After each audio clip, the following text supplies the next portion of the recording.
like these wars in Russia and then geopolitical situation in Turkey. Don't know how much I can talk about this. You know, I use molecular biology, but I'm making these like hazelnuts.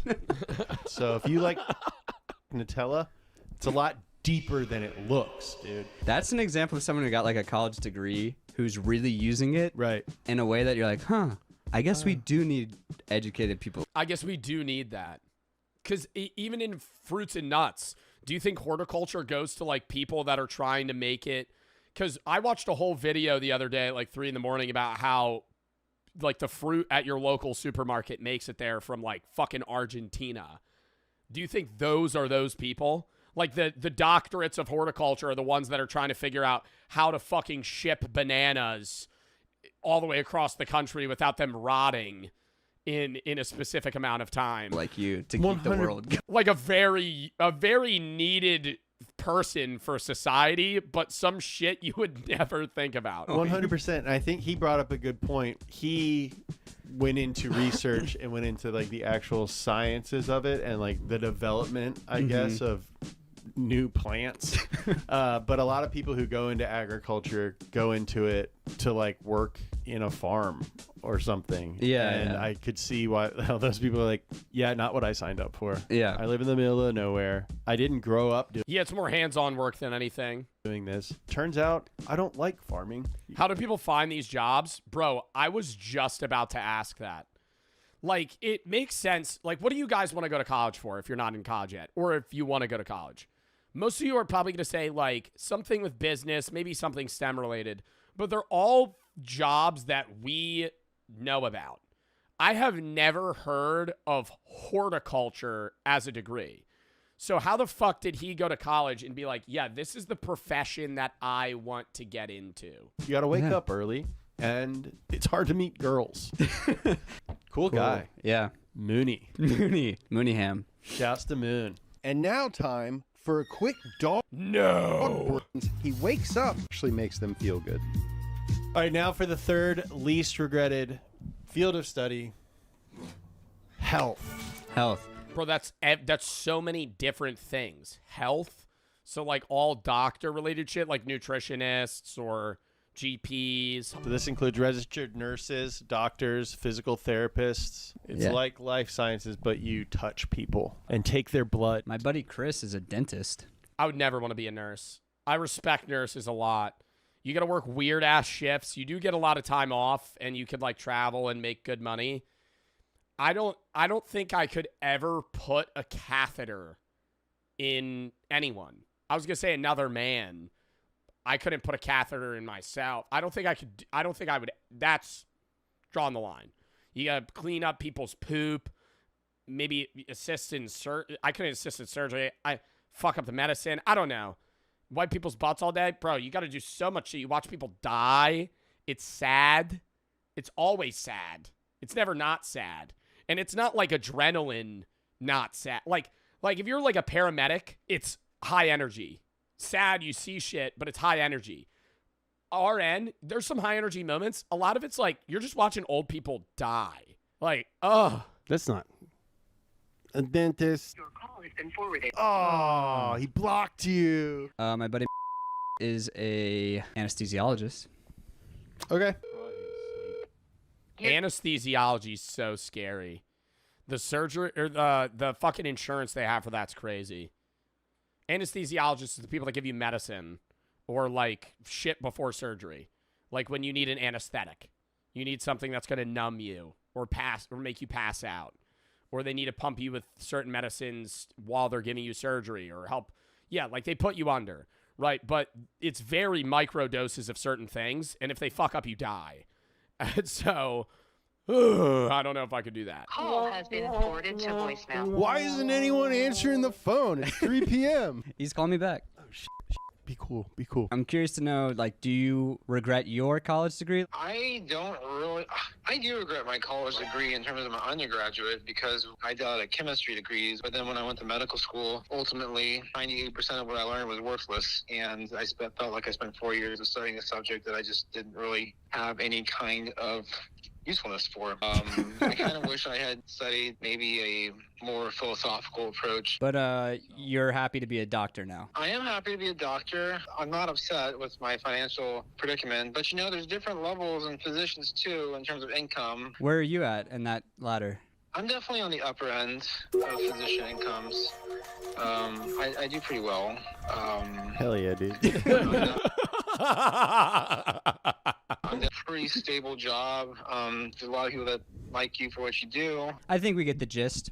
People don't hate you. You make a good amount of money and seems pretty chill. It is what it is, so. Thanks for the insight. What do we think? I mean, I thought the big reason health was going to be so high was because it's like education, but you get paid a lot of money. Like, you mean it's I thought it was going to be both morally, you feel like you're doing something good, Yeah. but then you get paid. Yeah. All right, so that's no surprise. The doctor doesn't regret being a doctor, but he does regret not majoring in poems or something. I think it shows that getting an education doesn't always have. Damn, that really does. That does suck, though, the thought that your doctor or surgeon could actually fucking hate their job. Not even in a neutral standpoint where it's like, okay, I'm making good money and I'm helping people. Like, I doubt every surgeon's, like, giddy to go to work. But you're meeting your fucking doctor that's supposed to be helping you, and right before he showed up, he was like, like, dreading getting in his car and having to show up to help you. To be about turning it into a career. It is cool to just better yourself for the hell of bettering yourself. Yeah, the number 2 most regretted field of study is humanities/art. Humanities/art. That's me. You guys said that would be number 1. What the fuck is going to be number 1, though? Humanities/art. That's a lot. How embarrassing. I studied film, which was in that category. What is a humanity? Humanities include the study of history, philosophy, and religion. That's me! Number 2 most regrettable degree, chat. Do I regret it? No. What's my job? Twitch streamer. Did I do anything in the field of philosophy? Nope. Outside of my philosophy YouTube channel. Modern and ancient languages and literatures, fine and performing arts, media. That's a Oh, lot. dude, it's because you don't make fucking any media. Don't they have degrees for social media now? It's not like you get a degree in social media, but it's a degree with something with social media. Dumbest degree ever if you go for that shit. Just fucking do it. Just fucking do it. What is this? Kai Cenat Streamer University? You're going to go to college so you learn how to fucking make an Instagram post? Like, just do it, right? I feel like that's bad news if you're like, I need to get a 4-year degree in fucking social media. Anyways, fine arts and performing arts, they get a like, if you get a good job there, you get to travel the world and perform, which is really cool, but you don't make good money unless you're really, really at the top. And even then, your lifespan on being able to do it is so short. Like, if you're a ballet dancer or you perform in plays, really depends what, but like a lot of the time you might only be able to perform for like 10 years. Modern ancient language and literature. I feel like literature ends up going into education a lot. Religion. Media. That's a lot of stuff. I got a degree in philosophy and religion. I don't know anyone that gets a degree in religion and doesn't become like a priest. If you're just getting a straight theology degree. Performing arts, media. Like, what do you do with That's a lot of stuff. What do you do with a straight theology degree if you're not going to be like a Catholic priest or teach religion? Teach theology at a school? Like, what do you do with just a theology degree? I could understand philosophy, because philosophy you could segment into like HR in a grad program. A lot of people get dual degrees with psych and become like therapists. Stuff to be lumped into one thing. Human experience. Oh, the Yeah. human experience. It's everything related to the the human human experience. I mean, it's A mortician? Do you have to get a degree to become a mortician? totally understandable why so many people regret this. Film school and art degrees, they're a big gamble. Like, Yeah. there's way more people majoring in that. I'd hope so. Really? What's the worst that's gonna? What's the worst that could happen? They're dead. They're dead. If you're a mortician, it's like the body looks weird. Like, you're not gonna kill. It's not like you're an anesthesiologist. Worst thing that could happen, you bring them back to life. Oh shit! You forgot your training. I didn't know. I didn't know it. And he's just like a dead body just walking out of the morgue. Than jobs available. Totally see why a lot of people who majored in a crapshoot got snake eyes and were like, I shouldn't have done that. Yeah. You know? I mean, I think the only reason I don't regret it is because I'm doing it. Yeah. Like, if I had given up at some point and wasn't doing anything related to any of it, I would. Well, yeah, I do think a lot of people that get into humanities and arts degrees end up just using that degree to put a foot in the door for the fact that they have a degree and then go into a field that has nothing to do with, you know, cinematography or whatever they ended up getting into. Be like, dude, I should have gone to school for engineering. If I had a friend who's like an accountant and I asked them to meet up after work and they're like, oh, I can't. I go to UCLA every Wednesday for my like screenwriting class, and they're just doing it for the pursuit of it. Yeah. That's so cool. Yeah, that's super cool. So it sucks that people regret pursuing those things because I think a lot of humanities and arts comes from a place of interest or passion. The truth is, work without. Ooh, do you think people regret it because it's like their dream gets killed? Like they go to school for like acting, performing arts, and then they fucking fail like miserably. Oh. So it's not even like, oh, the pay or they don't like their job. It's just like, I literally could not get cast in any role at all. Without will and work without direction only makes you a beast of burden. Oh, is that a quote? Yeah. Who said that? I don't know. Another important takeaway from the study is that someone's field of study isn't always the most regretted aspect of higher education. A lot of times it's a relationship. Yeah. From a statistical standpoint, the number one regret in regards to higher education, more than the field of study, according to this survey, with 45% of students feeling this way, is not getting more education. Whoa. A huge contributor. The number one regret of higher education is not going further. So they wish that they had gotten a PhD. To that is 61% of dropouts wishing that they had finished school. All right. Well, yeah. I will say, this is how I perceive this, okay? I'm not saying this applies to anybody or you need to do this. I was in college from COVID 2020, 2021 till I graduated like summer of 24. I was exercise science for the first year. Philosophy the second year, third and fourth, right? And I think that the second year I really wanted to drop out. And that was 21, 22, right? So like the 2 months into my sophomore year when like I was finally going back, first year of college, exercise science fully online. I didn't go to college one time. Every class I had was on Zoom. It was terrible. It was like I was still in high school. Second year, first year of actual college, first day I showed up, I was like, I'm going to fucking drop out. Stuck with it. Happy I did. I see so many people that drop out, but they don't drop out in the first or second year. They drop out in the third or fourth. What are you doing? What are you doing? You're already, if you're past halfway, might as well stick it out. That's how I'm seeing that shit. The amount of people that drop out like year 4, year 3.5, I'm like, bro, you have fucking 70% of your degree done. Just get it at this point. Like, what are you fucking, I understand if it's like a life thing where it's like, okay, some shit happened where like you physically have to push school to the side, but that's just putting it off. That's not dropping out. The amount of people that are like, yeah, college isn't for me. Buddy, it took you 3.5 years to figure that out. You're on the back end of your fucking degree. What are we doing? Number 2, least regretted field of study is computer science. I called that shit. Of course. I mean, that just makes sense. Well, that's because it's so needed right now. I think in like 5 years, people are going to regret it. That's pretty much sums it up. It's the science of computers, ladies and gentlemen. Because there'll just be so many people going in for it. And what is the number one thing in the whole society these days? Yeah, you guessed it. Computers. Computer sciences is basically the new medical school. Once we got a bunch of clankers running around. So for years and years, you've been told, like, this is safe, go into coding, until, like, last year when they're like, oh, you know what actually AI is, like, really good at? your job. And carrying on the theme that we've seen from this list, Yeah, I think this will slowly go down the list and then transfer sides over the next like 10 years.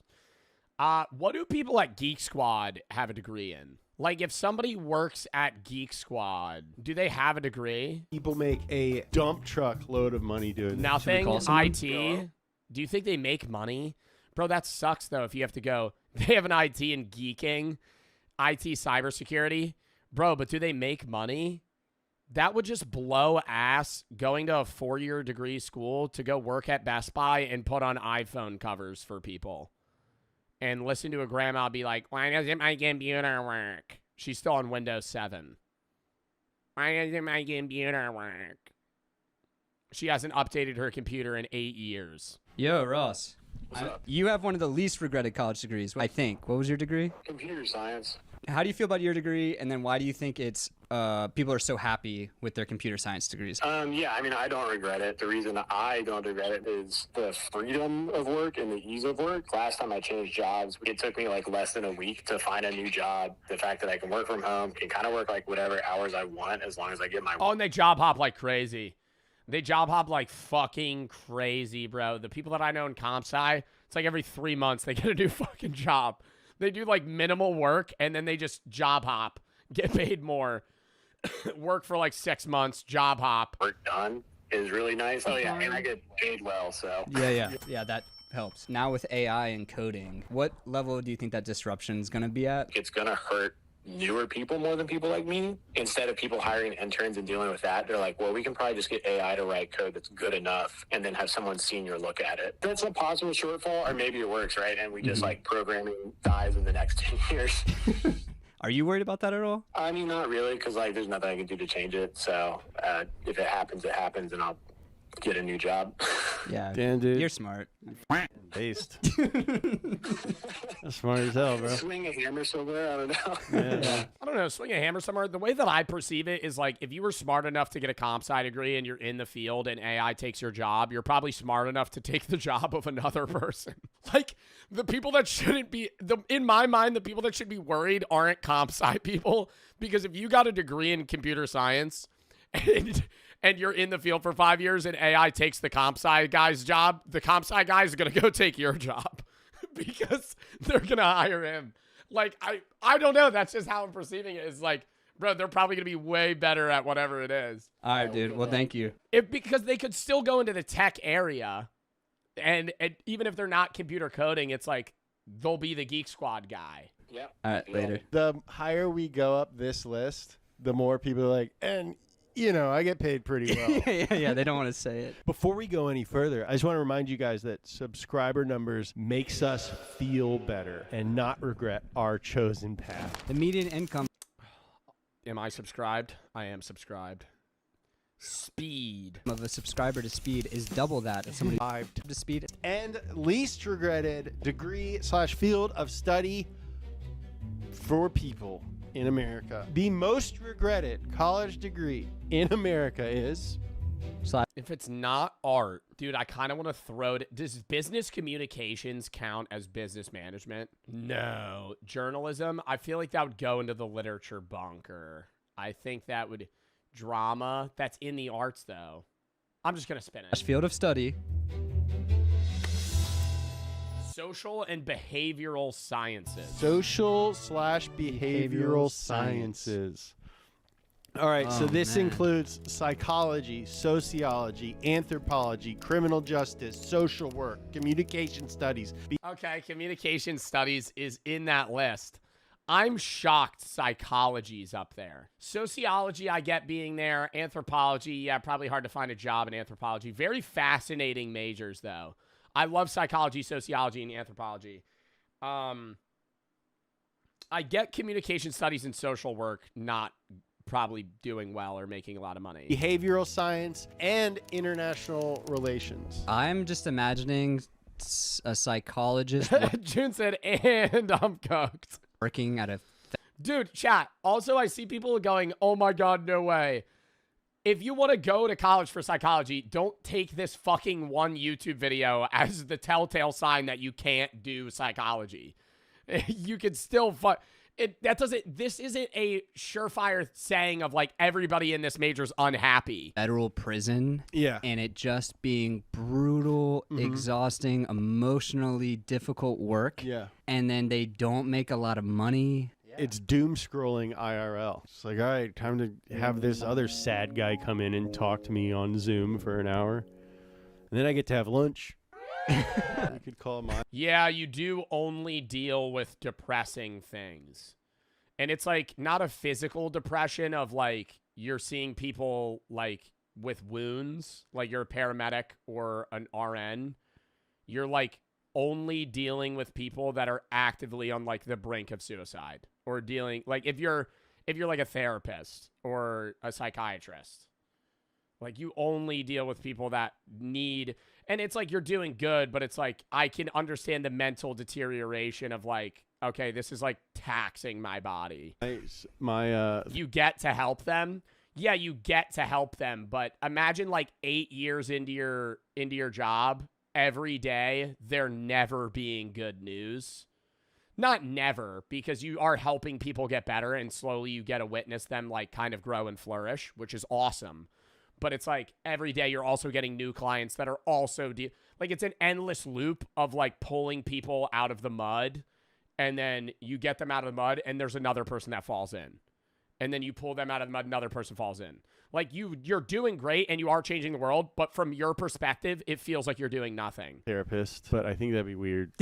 Yeah, I don't think you're supposed to do that. Yeah. You'd be like, hey, do you regret your degree? Yeah, You'd be you're like, the number one most regretted. Your job is the most regretted degree in the world. How do you feel about it? It's like, oh, I guess I do have some regrets. Maybe I'll call my therapist. It's harder than ever to give young people advice on what they should do after high school. There was a time when the smart move was simple. You go to college. What you It used to be that simple. It literally used to be just go to college. study didn't matter. Now it's like it's a lot more complicated, and it's so new that that's an issue. Like this is the 21st century's issue, right? In the 90s, 80s, 70s, it was like you could still go to college, get a great job. Yeah, you could still do that now, but there's so many options and no time to figure it out. It's like you're still a kid being thrown into the job world effectively. Even if you are going to college, yes, you have to go to college for 4 years. Bro, you're 18 years old, 19 years old, trying to determine what you want to do for the rest of your life right now. Like, fuck. That sucks, right? But maybe I'm not making it better for any of you guys. Don't feel bad if you change your major, right? I think you should have a net of a few things that you're interested in, soft launch one of them, and see if you like it, and then you can commit to something else if it's terrible. Much because you're just like better off having a degree. College got insanely expensive. More recently, everyone was saying, forget college, just learn how to code. Now people say AI writes code better than humans. So what is the best plan? Trade school? Maybe. College? Maybe. Pick a major just for a paycheck? Maybe. Study something that you love and then it doesn't matter. You'll fall into a way to make money? Maybe. Join the family business straight out of high school, drop out and start your own thing? Honestly, I don't know. All of those. It's so person to person because it's your interests and also the connections that you have. Like I feel like you might be that kid, but everybody knows that kid that has a dad or mom with a thriving family business that they're 100% just going into. Like your dad owns a golf course. You're going to own a golf course. That's your life, right? Like your dad owns a golf course. All right, sorry, the path is paved. That's all you got to do. And your job's set. Some people don't have that. And so it's like, now you got to fucking figure out what the hell your options are, what you're able to do, and also what you want to do. Those are extremely viable. Legacy matters so much. It's legacy. Well, I think connections in life is everything, but it's also, yeah, like being able to go into a family business is awesome if you want to do it. Double options. The alternative that does suck is when your parents have a family business that's on the brink of collapse. And they really want you to do it, but you really don't want to do it. They really want you to carry on that family. No, like that sucks. Trying to like weigh those options. What I do know is this. Like a pastry shop. Well, sometimes that's awesome if you really want to get into it. But yeah, like restaurant business. Like if your family owns a restaurant and, now you're really flipping a coin on whether or not you really want to own a restaurant or not. The last decade, we've noticed that there's Inheriting a farm, that's the worst. That's the fucking worst. Or the best. It's one of the two.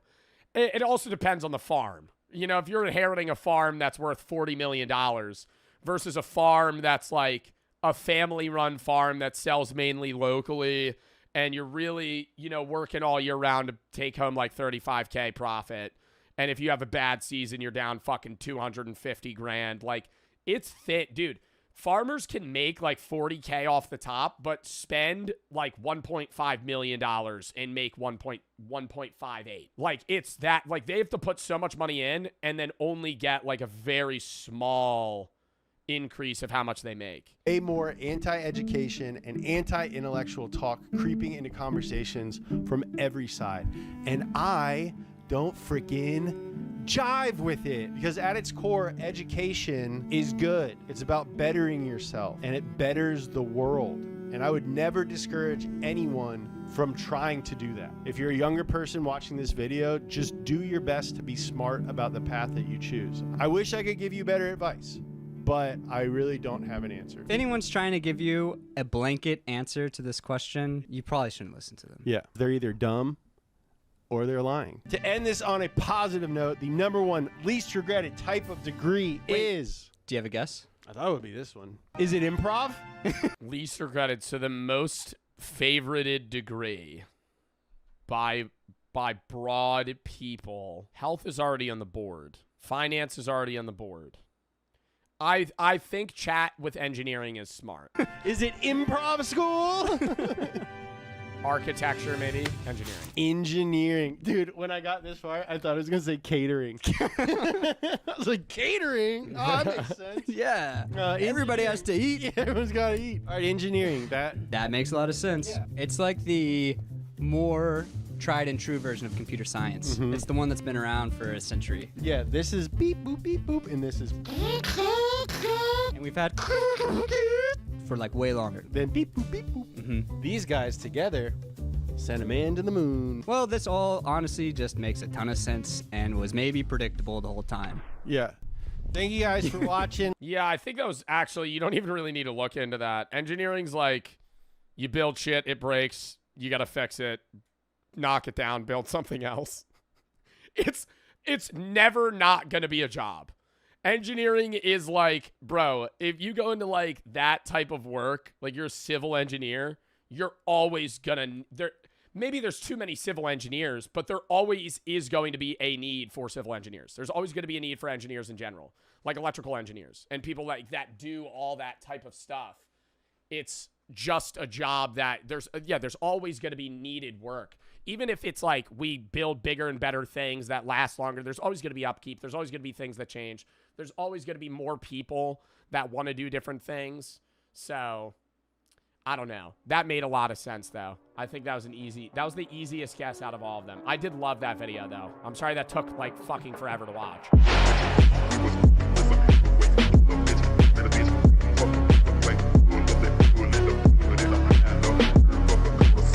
Podcasts are actually making you stupid. You're drinking your own period blood now. I am drinking my own moon blood. What? Drinking her own period blood? It's rich in stem cells, iron, nutrients. Are you trying to get the sun? Iron, nutrients? That's any blood. Drinking your own period blood. That's got to be like a fucking infection hazard of sorts. Just collecting that in like a tampon and then like straining it into a glass. Oh my God. No, I'm literally... Oh, sorry. Oh my God, I almost just actually threw up in my fucking mouth. The thought of somebody like straining their own fucking... Oh my God. Are you trying to get the sun on the testicles? Yes, correct. Okay. It brings up your testosterone level by 140%. Where are you getting that? You know, scientific evidence. Is this the guy that promotes sunning and he like lays out in his backyard with his butthole to the fucking sun? Cheating on my significant other is the best thing I've ever discovered. Shut up, bitch ass! There was never any slavery. How can it be slavery if Lincoln, the president, is a black man? He was black? Of course. I swear to God, bro, podcasts are generally some of the stupidest goddamn content I've ever seen in my life. Well, okay, I don't think podcasts are dumb. I think that people in general make podcasts that shouldn't. Like, if there's 1,000 podcasts, 10 of them are good, and the rest are people rambling about shit either nobody cares about, they're doing stuff for straight up shock value, or they're talking about stuff they just have no idea what the fuck they're speaking on. Okay, the amount of times I see some dipshit talking out of their ass into a microphone about things they know butt fuck about is ridiculous. Now look, let me be clear. I'm not coming up here to say that all podcasts are bad. It's just that most of them are. Because what started as a unique way to hold interesting conversations from all walks of life has devolved into an oversaturated space of dumb fucks yapping about nothing. Seriously, Well, no, it's if you have good guests and you have good conversations, that's one thing. But a lot of podcasts today are like people just making, dude, like, didn't the people from Ned's Declassified make a podcast? Like, just as an example. And I'm not like hating on that. I don't know what they're talking about in that podcast. Yeah, Ned's Declassified Podcast Survival Guide. Like, why am it's just like if you Google anyone that you knew from your childhood that you haven't talked about or thought about in 15 years, they have a 500 episode podcast. And they'll always get views. And not a lot of them will get a lot of the time, dude, podcasts that seem reputable and well-performing get like 1,000 views an episode, which is fucking dog shit. In terms of how much a podcast actually costs to produce versus how much revenue you're making, which is probably fucking zilch. But everybody and their mother wants to start a fucking podcast today. I think that era's slowly dying out. But y'all remember like 2 years ago when every friend group was like, yo, let's start a baseball podcast. Let's start a fucking sports analysis podcast. Let's start something where we talk about basketball and our fucking picks for our parlays. People would eat that up. Yeah, because I want to know what some guy that I have no idea I don't know anything about him. He's not a personality in general, like on social media. He doesn't have a background in social media. He's not famous. I just want to know what some random guy's picks are from Nebraska on what he thinks the fucking Phillies game is going to do, how he thinks Shohei Ohtani is going to perform in this next MLB game. Anytime I see a dude with a podcast mic and subtitles, I automatically assume I'd hear the dumbest shit in my life. Modern AI is us building God. I've had multiple conversations with GPT-4 that brought me to literal tears. I told it that I can't. That brought me to literal tears. Like he's talking to an actual person. I never know, though, with like these podcast clips, if they're just straight up clip farming, like rage bait, or if this is actually what this person believes.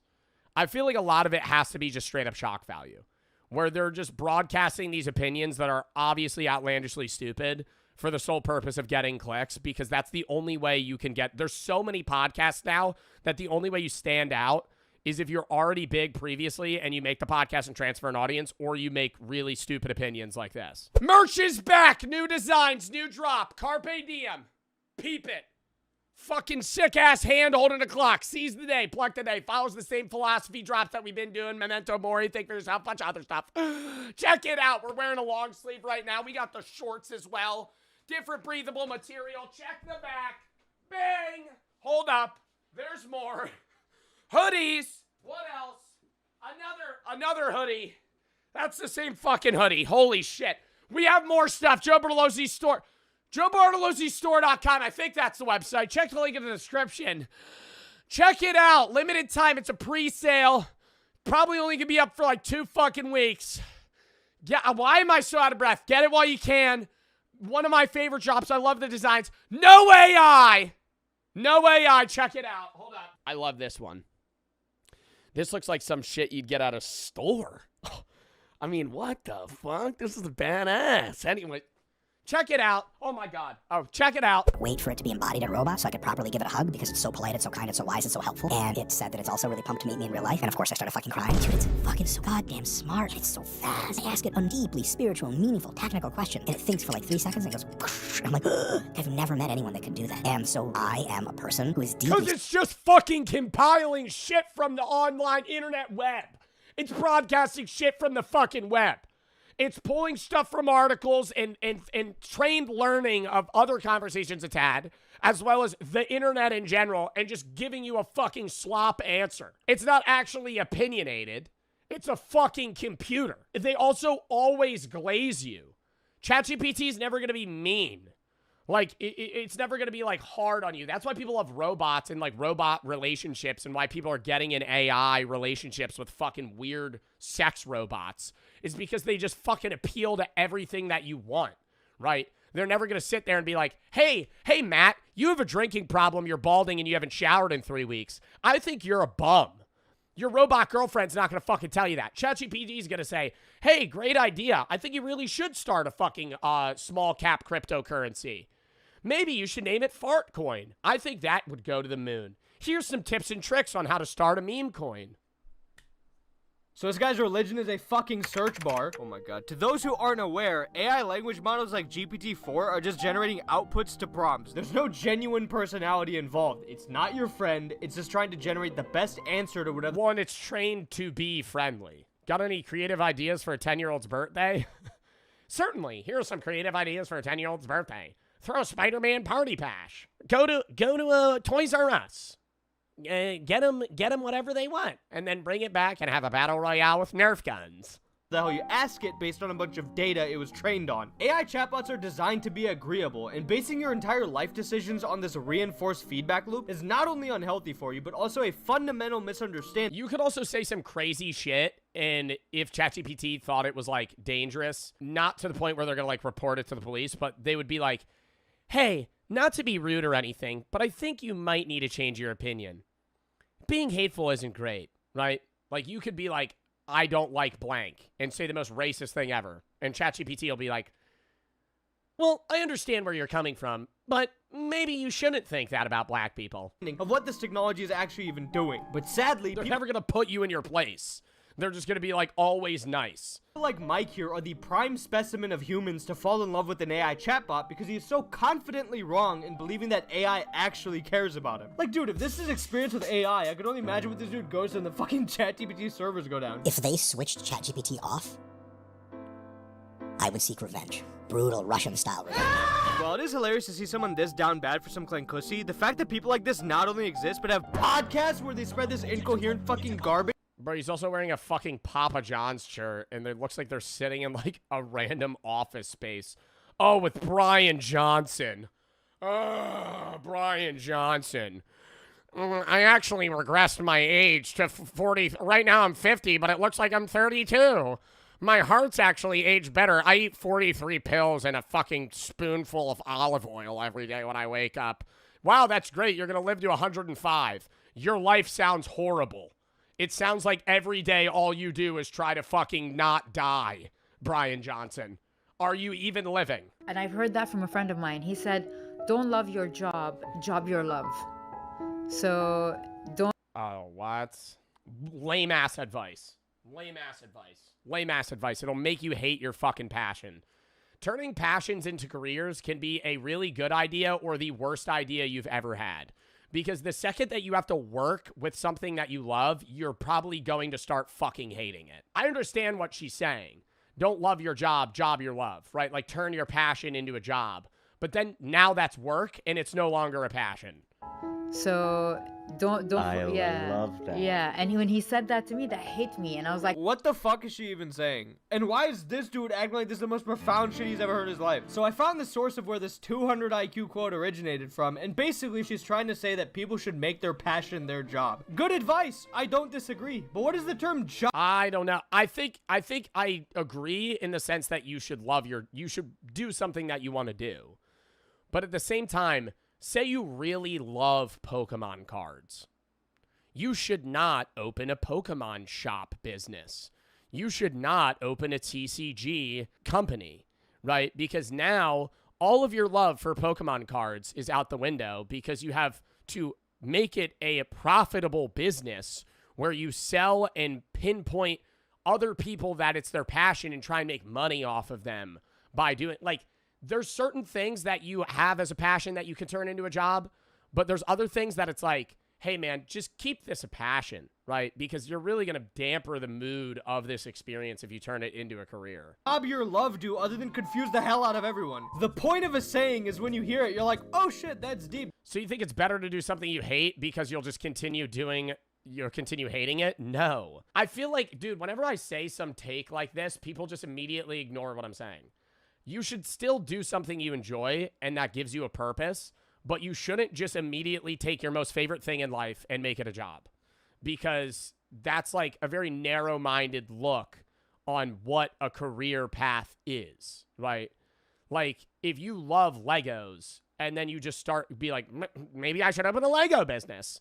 Like, that's very short scene. Like, you're not actually looking into the career path of it, or even looking into the profitability or the potential that you have to make this work, right? Like, turning your passion into a job can work.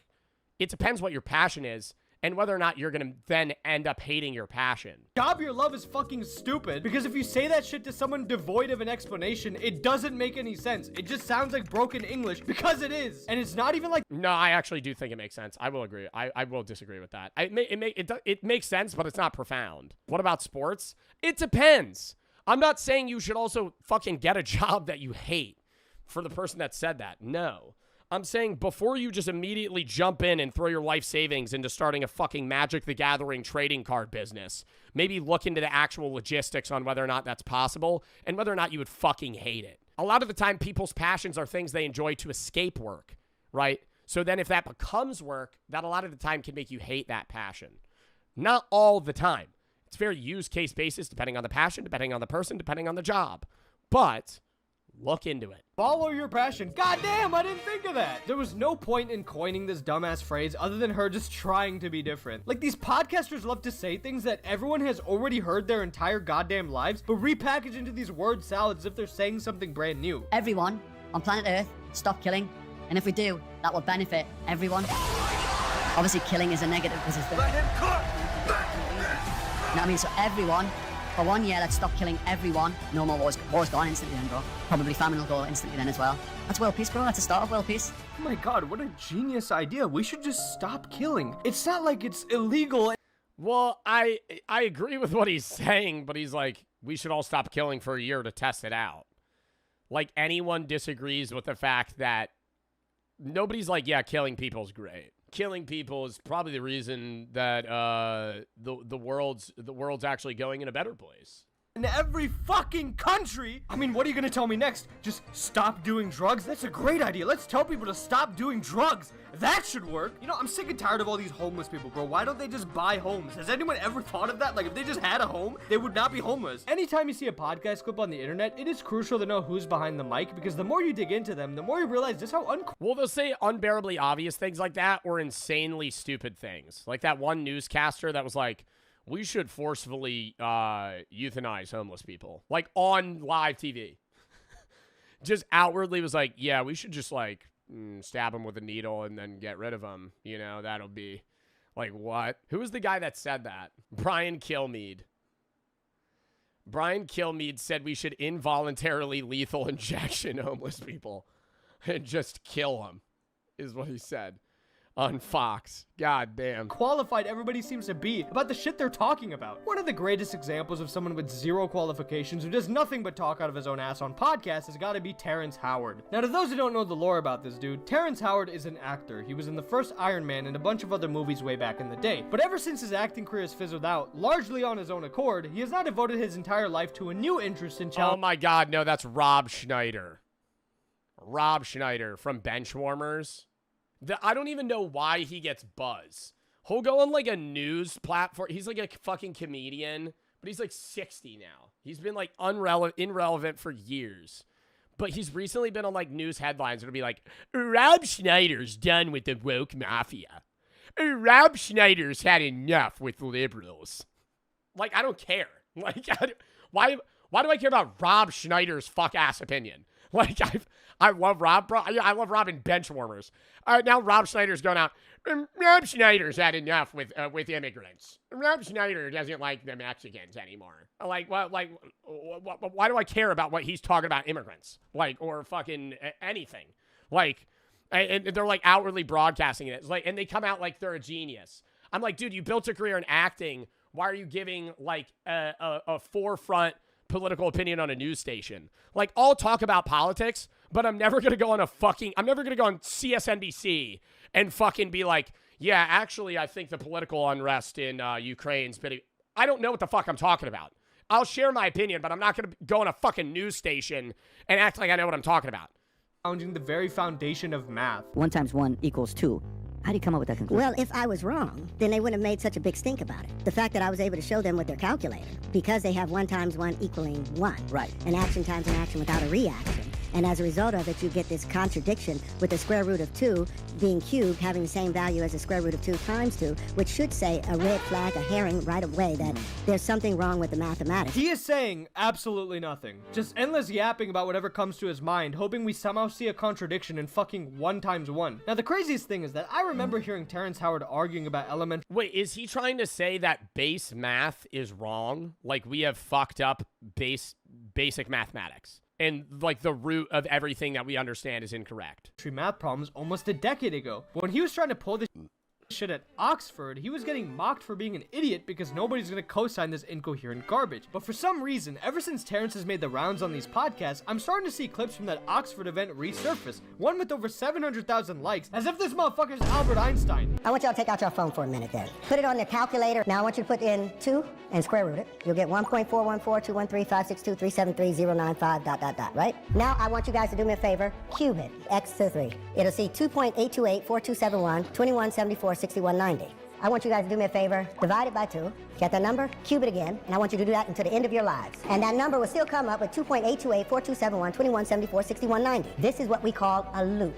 It doesn't make sense, and it does not make math. Because you're doing the same fucking math problem over and over again. What the fuck do you mean it doesn't make sense? You're fucking changing that. You're doing the same thing with the same number multiple times. 2 plus 2 divided by 2 is 4. Or wait, no. 2 plus 2 divided by 2 is 2. If I do it again, 2 plus 2, add 2, divided by 2, it's 2. If I add 2, divided by 2, it's 2. It's the same shit over and over and over again because you're doing the same fucking thing. It doesn't make sense. It makes perfect sense. That proves that math is normal because you're actually showing that the results stay the same. Actually pissing me off, but this is so goddamn easy to understand. Okay, so the problem he's doing is the square root of 2 times the square root of 2 times the square root of 2. Right away, if we multiply the root 2 times the root 2, we're just gonna get 2, and then we have a root 2 left over. So the answer is 2 root 2. Now, Terrence is saying that, oh, if you divide by 2, you just get root 2. How did we multiply something 3 times when we divide by 2, we get the same result? The shit we just multiplied to get here is 2. So if we divide by the same fucking number that got us here, we're gonna get back to where we started. There's no contradiction because we're not multiplying by 2 each time. It's not like 2 cubed is equal to 2 times 2. We're multiplying by root 2. This is literally the equivalent of you going on Google, Googling Google, going on Google, and then Googling Google. This is not some matrix breaking loop. You're just— When rebranding fails, Kai Cenat. Some say rebranding as a content creator, artist, or creative anything is a make or break in a lot of people's careers. You can have good creator rebrands, like Speed going from a kid yelling slurs in his mom's basement at 3 a.m. and doing voodoo rituals or whatever you call this.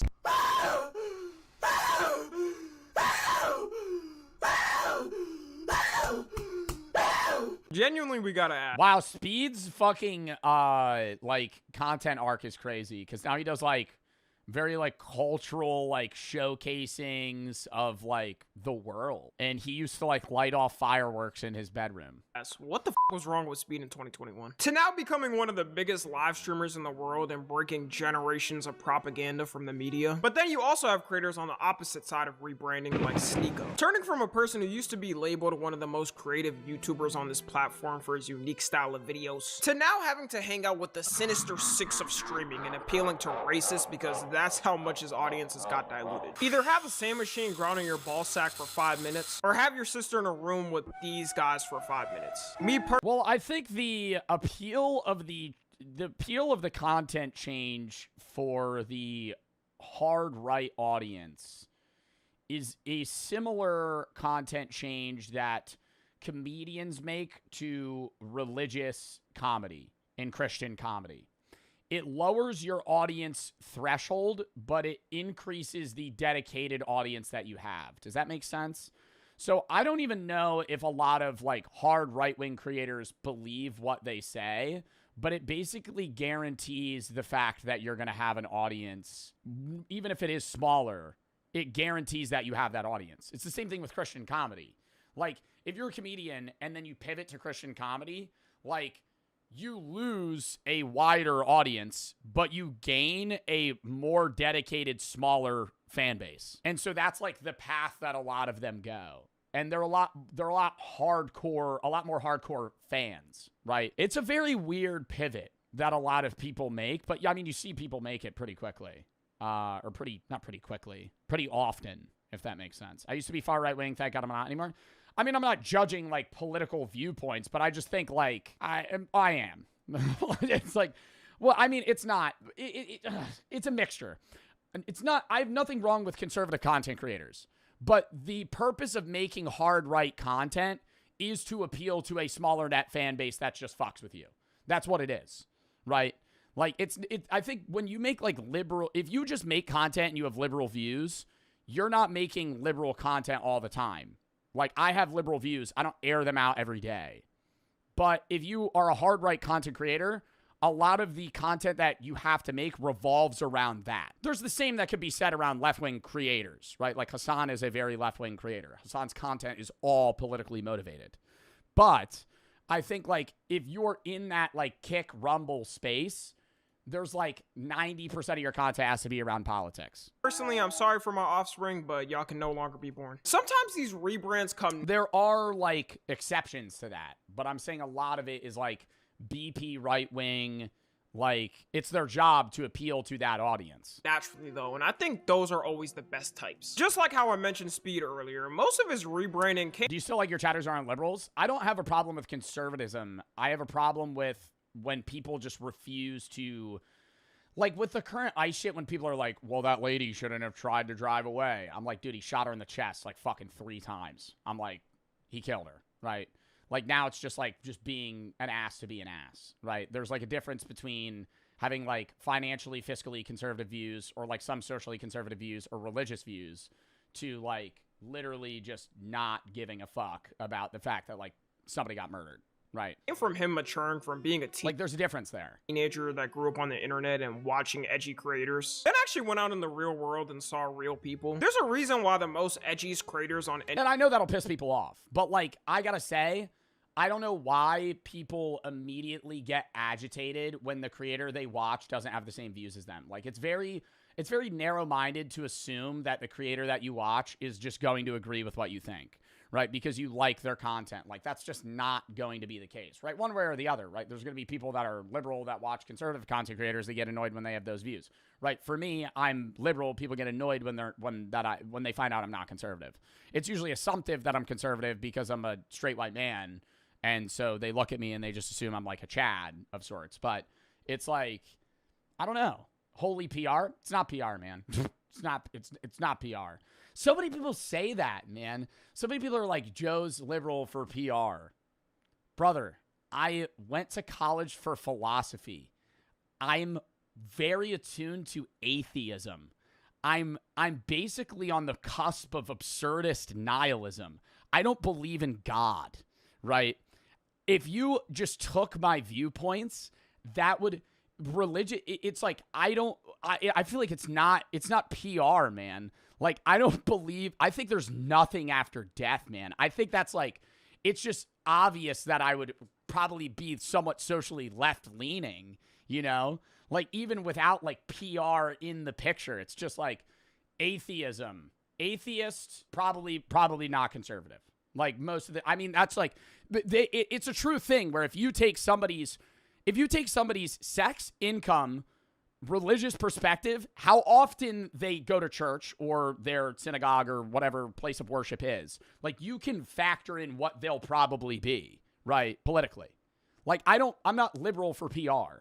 I'm not actually liberal. I'm a social democrat, right? Is how I would perceive my own views. Nobody knows what that means, though, so I just say I'm a liberal.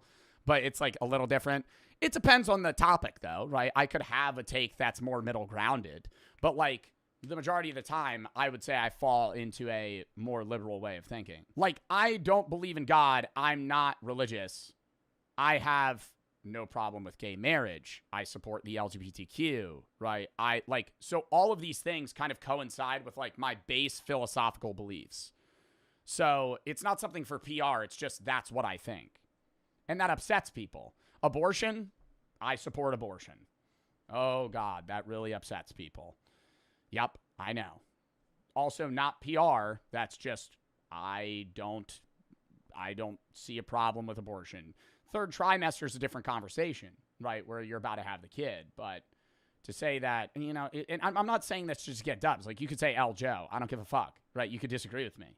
But, like, I'm not being liberal for PR. There's an equal, and to say I'm being liberal for PR is like, dude, the majority, not majority, you know how many men in the younger Gen Z era are conservative? The majority of my audience is men. So many people that watch me are conservative. It's equally appealing for me to be either for PR, right? I could pivot either way. Like, it's not a PR stance. Platform, most of their— Can we move on from that? Their audience is teenagers, because that's when you're the most on the internet, that grew up on the internet and watching edgy creators, then actually went out in the real world and saw real people. There's a reason why the most edgiest creators on any platform, most of their audience is teenagers, because that's when you're the most on the internet. And Joe ... is very obvious the majority of your audience is liberal. Yeah, because a lot of people stopped watching me when I shared political views. That's you know the amount of people that unfollowed me like way back when I said that I supported Palestine? Like, I mean, now I think both sides really are against Israel, but like early, like years ago, right? Not years ago, like a year ago, year and a half ago, when I said that I supported Palestine, the amount of people that were like, I fucking hate you. Okay, don't watch me. It's not a PR thing, dude. I've gotten fucking death threats for my views. On either side, that's going to happen. Just like how I mentioned Speed earlier, most of his rebranding came from him maturing from being a teenager that grew up on the internet and watching edgy creators, then actually went out in the real world. I literally think that's the arc that I had. Like, people will be like, you're so much more political now. I'm like, no, I just have a philosophy channel and a lot of philosophy takes somewhat intertwined with politics. I started content when I was a teenager. I'm now 23. I've gotten older. I think my content slightly matured. World and saw real people. There's a reason why the most edgiest creators on any platform, most of their audience is teenagers, because that's when you're the most on the internet and have the least life experience. There's also rebrands that are straight up a hard launch and the person is saying this is exactly how they're going to be moving like, which is usually more dangerous because you're telling the entire audience you built up that you're no longer that person they watched. And the newest rebrand we have from a big creator is none other than Kai Cenat. I don't think we've had a hard launch rebrand from somebody as big as Kai Cenat in a while. I'm gonna have the take that I think he approached this goal of making clothing very poorly. And I think he took the break from streaming for his mental health, which was needed, and I have nothing wrong with that. But I think going from streaming all the time to disappearing for 4 months to saying you're just gonna quit streaming and start a clothing brand, it's like, well, now how are you gonna promote it? Your entire audience watched you for your personality, and now you want to start a clothing brand, but your means of promotion for that clothing brand no longer exist because you're not streaming anymore. It's like, I think the best way that he could have done it was stream less, still stream, start the brand, and then slowly go from like streaming to clothing and then just done, right? Versus just being done and then launching the clothing brand. You know what I mean? Like, how are you going to promo it? Not too long ago was he yelling yacht at women getting up on his stream. Saying so. I'm sorry. Let me lock him out real quick. I mean, you know what? All right, bet. Go ahead.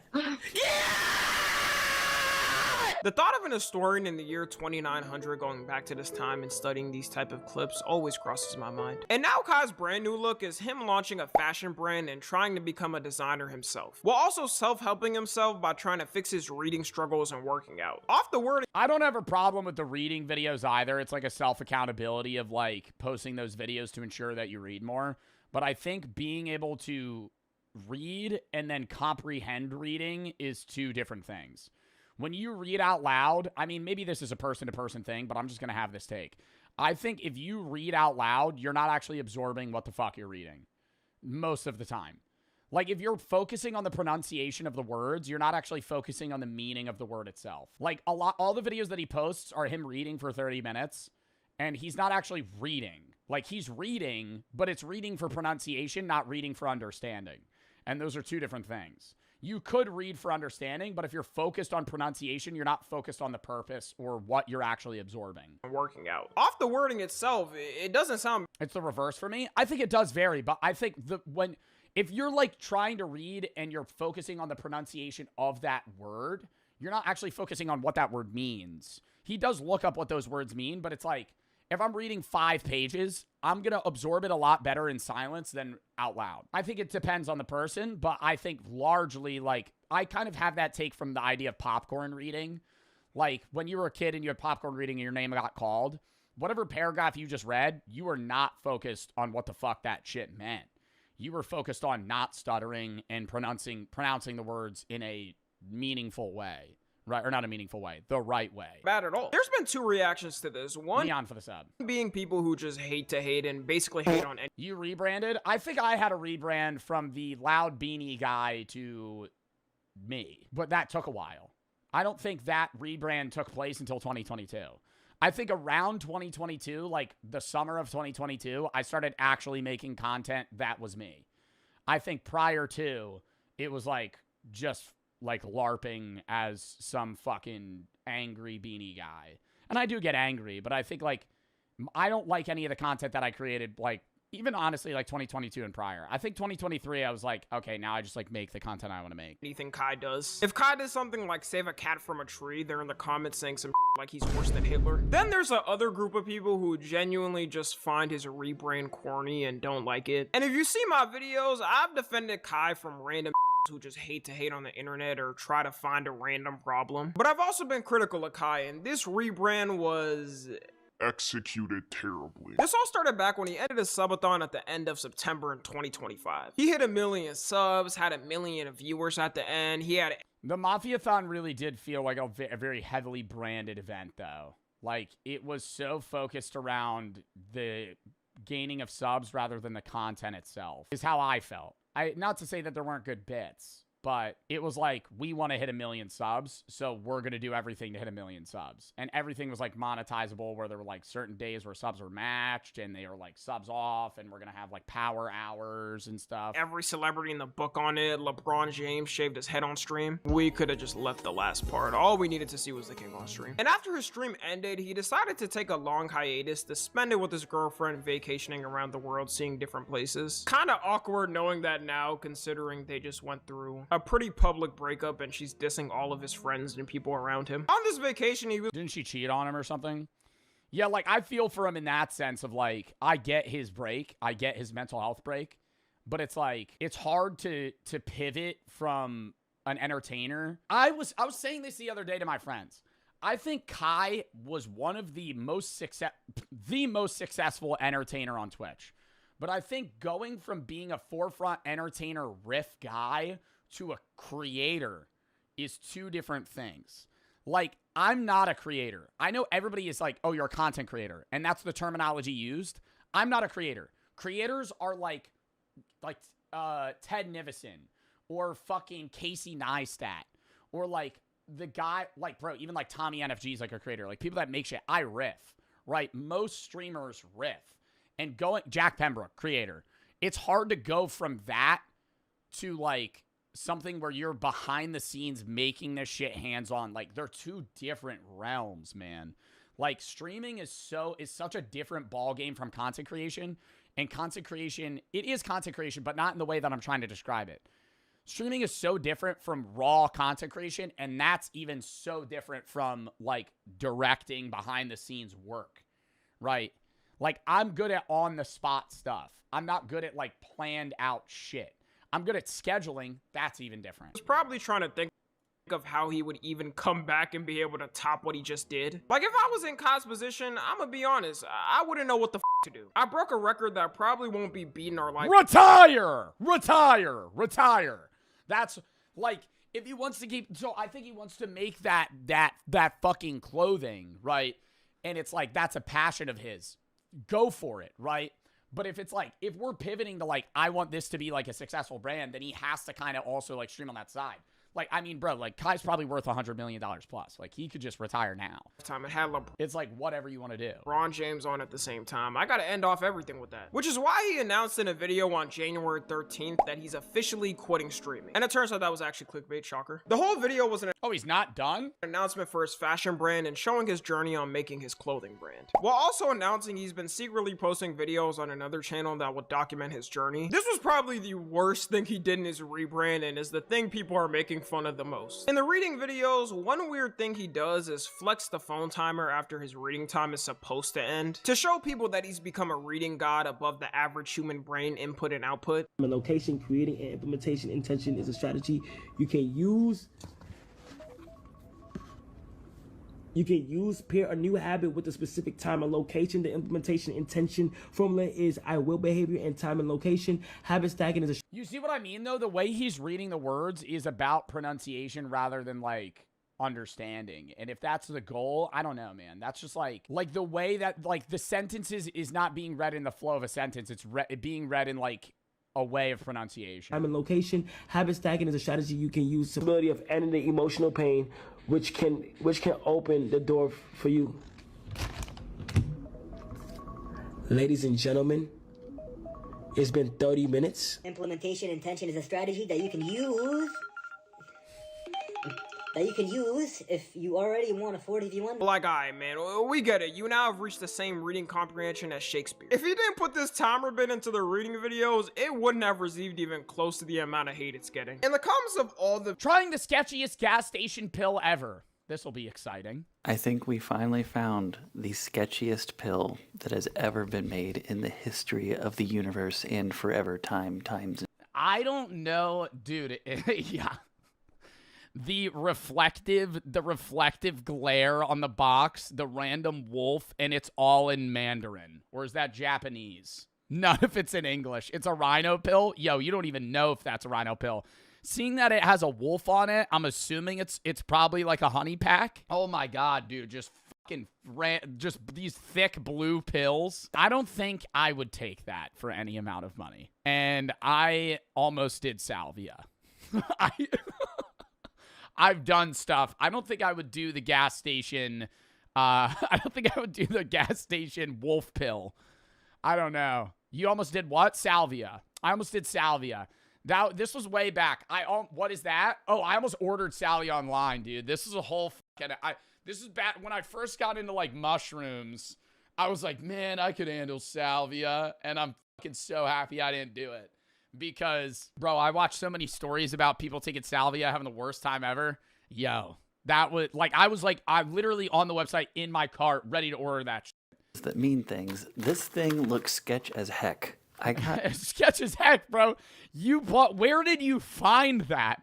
Lang Yi Hao. I got this at a Asian grocery store in Delaware County, and I'm keeping the location of that store a secret because I fear retaliation. When I saw this thing, I couldn't believe what I was looking at. What, like the store owner's gonna fucking kill you or some shit? What do you mean? Like, this is just exceptionally creative. And I will be trying it here today, and... Oh my god, what do you mean he's gonna try it? Like, is he to give us a review, play-by-play? Alright, so we're taking the Lang Yi Hao gas station pill that I got from an Asian market. So I'm noticing some arousal to things that I normally wouldn't be attracted to. I'm going to see if some of my friends want to try it as well. Typically... See if your friends want to try it. You do a little group sesh.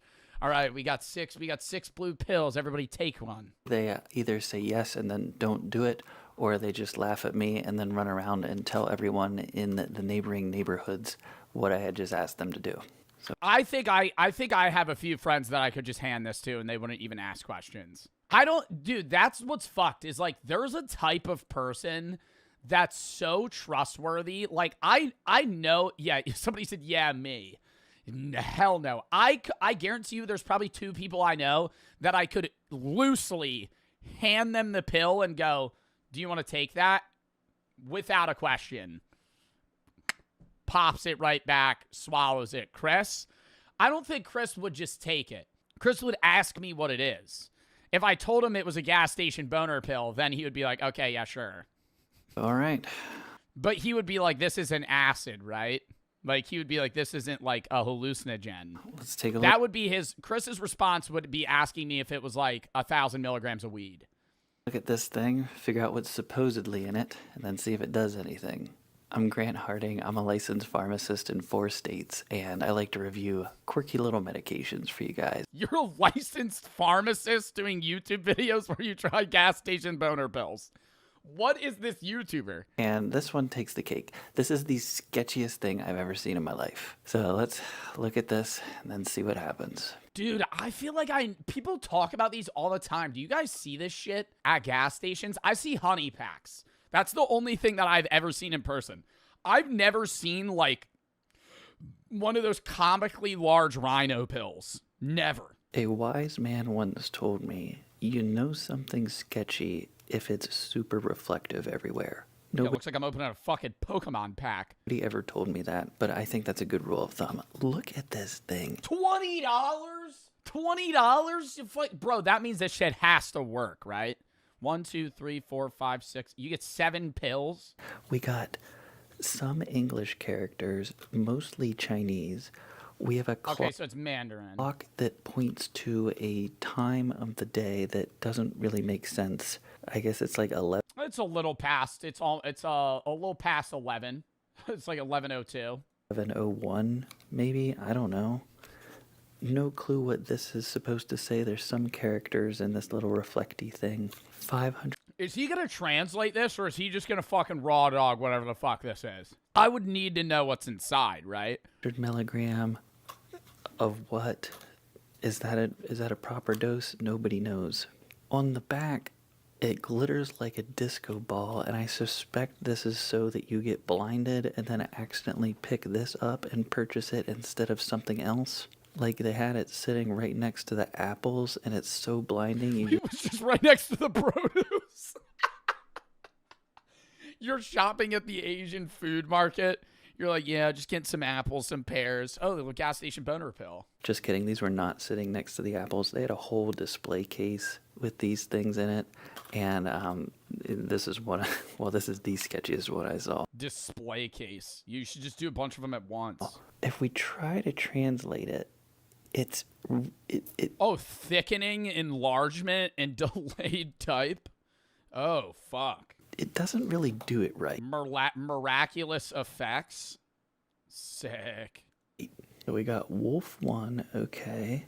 The Singapore race course is equipped with security cards. If I think this shit would give you a heart attack. I feel like if you took this, you're gonna die. Like, I don't know. And how do they legally sell this? I understand this might be like a food market or like some sort of like stall that's open that's not like necessarily a specific place of business, but who are you buying this from that's like allowed to sell this to you for $20? Counterfeit ones, I will without signing something. Bear the consequences. Heavens to Betsy. I love it. Excellent. Thickening, enlargement, and delayed type. Okay. Oh my gosh. Take a look at this at the bottom. Miraculous effects. Okay. And is that a picture of the wolf taking the pill? Oh my gosh. It's got this cool little indentation here, like a diamond on the wolf's tongue. That's pretty cool. On the back. It's just a laxative. That would be really funny. That'd be like a funny troll, though. You're like, hey, you want to take this? You want to take this wolf pill? You're like, hell yeah. You just start shitting your pants in public. Nobody knows what this says. Like it. The wolf is coming. Yo, no, you actually have to have the pea brain to take this, dude. New version of Wolf number 1, the anti-counterfeiting card inside. Used at your own risk. It just really doesn't translate. Oh, there we got a little bit. All right, new version of Wolf number 1, the anti-counter. Okay, we get it. It's anti-counterfeiting. See, all this stuff gets all 1 hour before sex. Jumbled in this matrix of like weird colors and designs. What it break into pieces, or you're not even supposed to take a full one. At the top here is this product embodying the most advanced. Can invigorate yang. What's gonna bring out the dark side? Yo, what the fuck? Horsetail. Technology is a new generation of fast-acting, blood-boosting medicine extracted from various raw materials. All right, I would take this for the shits and giggles. Yo, I feel like this would make you vomit though. Like this can't be safe. Including deer whip, bull whip, ginseng, horsetail. And this can invigorate yang. Okay. Can invigorate yang. What the fuck does that mean? What the fuck does that mean? Like yin and yang? My God. Yeah, can invigorate yang. Yang is your aggressive growth size. Masculine, active, assertive, warm, heaven moment. Bro. Oh no, yin is dark. Yang is light.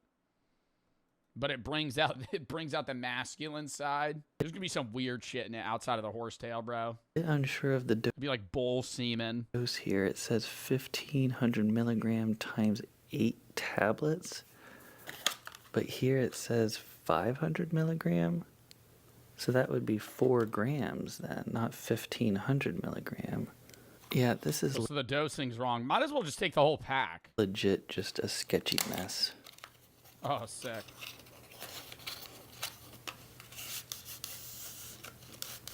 Oh, there's a pill missing? That's even better. There's a pill missing. Oh, fuck no. Somebody's tampered with the product. Oh my gosh. What do we have here? Why is it to the side? Like, this makes sense. Why is there one over here? Is it not meant to be there? It's like a little collector's pack. This one is missing because I took that out earlier. Oh, okay. I was gonna say, bro, I'm not taking that shit if I open the box and there's a pill missing. It was fully Somebody pop that shit out like you're using that Trident gum. intact when I bought this. Here you see the little wolf decal on the back. Looks really nice and professional, actually. And in here we have our little trading card. I guess you're supposed to, trade these with your friends. Lord only knows. Wolf 1.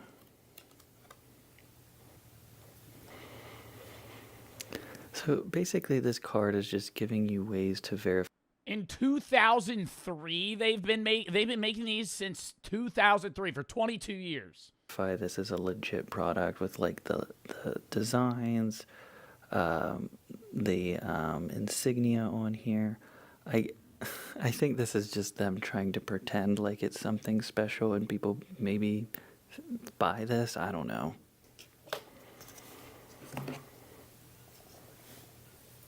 Bullwhip, ginseng. The drug effect can last up to 2 days. Yo, you would have to go to the hospital. You would have to go to the hospital. You take a fucking boner pill and it's rocking for 2 days. You would literally have to go. You would have to go to the ER. That's like not safe. Seahorse, 48 hours? sea snake, starfish, etc. Oh!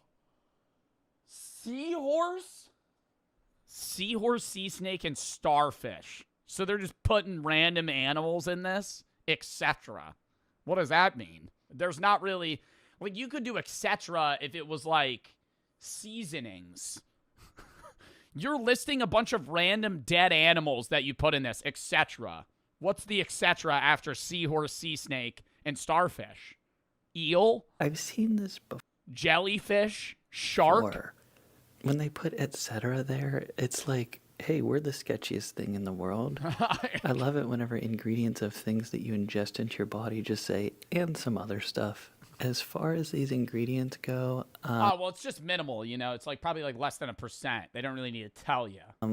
I really don't know. Aphrodisiac product that can quickly nourish the kidneys and invigorate yang. No, I mean ginseng. Regulate chi. Regulate chi and activate chi. I mean ginseng does help with Yo, they're acting like this is gonna give me like a peace of mind spiritually. energy. Bullwhip, I'm not really sure if that's a mistranslation or not. Seahorse, sea snake, starfish. Like, I can't imagine those do anything. I'm sure if you Google it, it'll say something or another, but I mean, it's just not really descriptive. Like the way this is written, it's like there's a whole starfish in here. What kind of starfish, you know? It doesn't really tell you. Do not mix with any other medications and do not use again within 24 hours. Okay. But then over here it says it lasts up to 2 days. So I mean, are aphrodisiacs even a real thing? I thought that was like a fucking myth, bro. When people are like, chocolate's an chocolate's aphrodisiac. Snails are an aphrodisiac. Every motherfucker, bro, that eats oysters. Anytime I'm with somebody who's eating oysters, you know these are an aphrodisiac. Thanks for telling me, man. in order to show you the full sketch dieselness of this, I have to break one open. Why does he have gloves on like they're gonna like fucking, it's gonna like burn through his skin? You're gonna take one of these. I have done this before, but look at this. So here's the pill. DL, it says on one side. Doesn't it kind of look like it was painted with like actual like house paint? Like not food dye. It kind of looks like you painted like an egg. And on the other, apparently. It's this very nice, pretty shade of blue. What does But DL look mean? what happens whenever I break it open. This does not look professional to me. It's like baby powder. See, the breaking side is not like a uniform split. It's all jumbled, it's all crumpled. It doesn't look like the ingredients were milled well together. Like, I think it's missing agents that we add in real. Yo, I want to go to the factory so bad where they make these. Like, there is a place somewhere in China where they're at right now, they're manufacturing these. Like, they're like, and who are they selling them to? Like, businesses are buying these in bulk to fucking deal to people. Medicines to make them blend better, and I don't think this has that in it. Additionally, if you look on the side here, like where the blue paint meets the white chemical structure, or supposed. Yeah, it looks like lead paint. It's very clearly just painted on here. Like, these are just tablets that they made, and then they dipped it into some dye. It wasn't like actually coated or anything. Although those things in and of themselves aren't necessarily bad, it's just not consistent with a well-made product. So this is like getting... I love how he's reviewing this like it's the new iPhone. Like, we're 8 minutes in, he hasn't taken it yet. He's like breaking it open, look at all the ingredients. This is not a well-milled product. I could tell they didn't really put their heart and soul into this. Sketchier the more I look into it. I can't wait to take this. You think he's ever done a rhino pill? Before I ingest this supernova of serenity, I want to take my blood pressure first. This is something I've been doing to try to see if there's any like physiological effects at all going on here. So I got my little blood pressure machine here. Let's test it out. This is a baseline. So 137/87, 114. Not bad, not great. Heart rate. That's Could be a little bit lower high for me. Yeah. But that's what we're at right now. I got another one of these taken out here. Okay. The blue mystery pill all the way from the east. Oh, the Steelers mug. I thought he was going to chew it. He just dies. Just on the spot he takes, he's like, ooh, that didn't feel good. It just turns green. Have I made a grave mistake? This is so weird. Okay, well, the good news is... Bro, I would be like nervous, man. I feel like after taking this would feel like the fear I had like the first time I've like tripped. Like, you're just like, oh fuck, what's gonna happen? We finally got it ingested.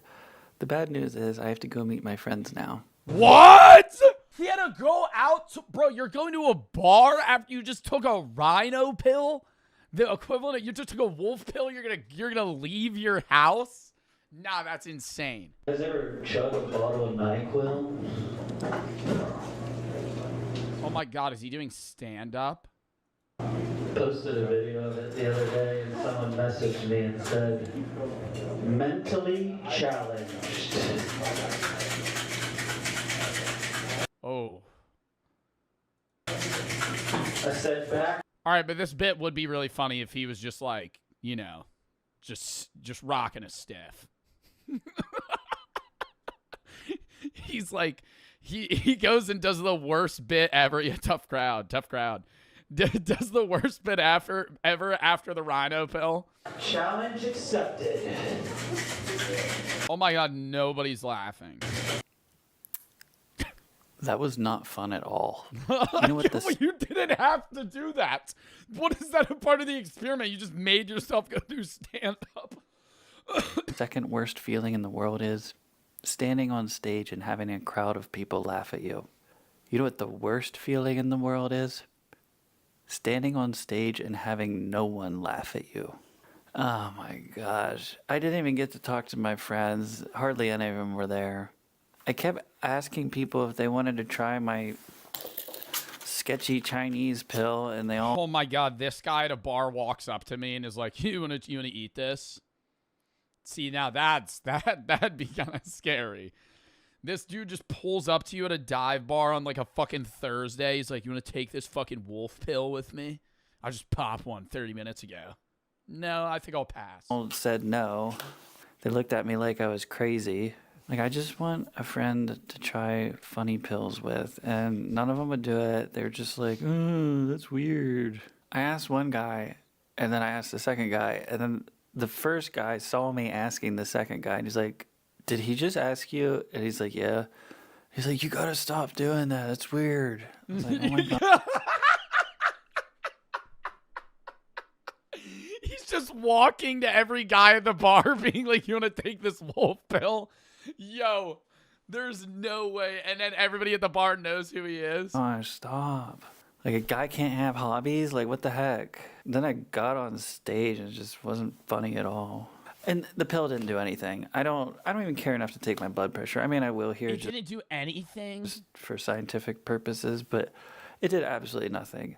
I'm just really grumpy and upset because I just wasted a whole evening. Wasted a whole day, really. Give it another 45 minutes. It's gonna invigorate your yang soon. Expecting so much out of this pill. I wasn't It's gonna activate your chi. even hungry. I couldn't even eat good food when I was there. Like, literally nothing interesting happened at all. Stupid pill. Getting everybody's hopes up. 130 over 79, 106 heart It dropped his blood pressure. rate. Yeah, it was a dud. It was a scam. I got scammed out of $20, man. Oh my gosh. Like, what's wrong with the world, dude? Like, a guy can't even have fun anymore. Well, hopefully the next one's more. Why is he so bummed out? He really wanted that pill to work. Bro, what was the ideal high that you would have had from that? You wouldn't even have felt anything. It would have just made you hard. Like, what? More fun. This one, major thumbs down. Major thumbs down. What else is this guy taking? Oh my God. Is he exploring the world of animal medications? Is he just taking pills he's finding at Tractor Supply? This is insane. Best antidepressant according to a licensed pharmacist. I mean, that's like an informative video. The Chinese pain pill. Oh, I've clicked on this one. Pharmacist tries 2 honey packs. This was the result. I feel like I remember seeing this. Takes gas station pills, freaks out, then calls the courthouse. Yo. What the No. heck that's not the whole pill, right? is this?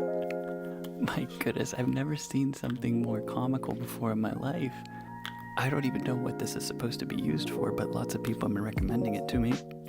I'm Grant Harding. I'm a licensed pharmacist in 3 states, and I'm a drug pricing expert. Ooh, I just added the 4th. And I wanted to review different medications I find so that you guys can make better, more informed decisions. Rhino. Twin pack. Extreme. 999,000. Now, why Rhino? I immediately think of Rhino. No headache. I'd hope not. I feel like I would be getting a brain aneurysm if I ever had one of these. If you take this, your head starts pounding. Virus, but that would be like unethical to sell rhinovirus. Twin. What is the point of that? What is this even telling me? Am I going to have twins now? Is that what this is for? No, it's a twin pack. It's a twin pack. There's two. Rhino. It's not one rhino pill. 69. Super long lasting. Good choice of the word super. It doesn't sound like a 12-year-old wrote that or anything. Extreme 999K. No one knows what that means. This is like the dumbest packaging I have ever seen in my life. 69, okay. 100% genuine product. HQ. What does this even mean? No headache. Gee, thanks. Glad to hear that.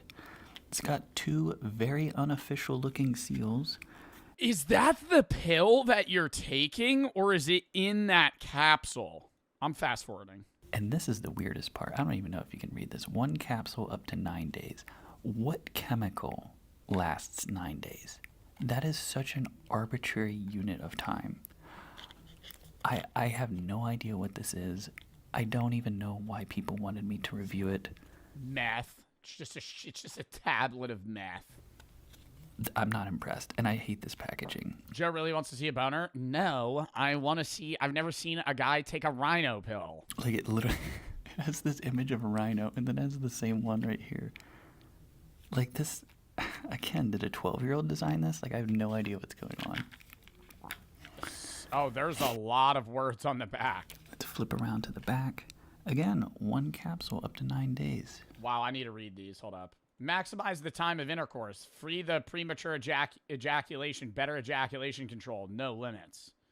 Maximate volume of ejaculate. Amazing increase in thickness. This is disgusting. How are they coming to that? This is the I've ever seen in my life. Doctor designed. Doubt it. Right now. Not something I want to be doing. All right. Maximize the time up.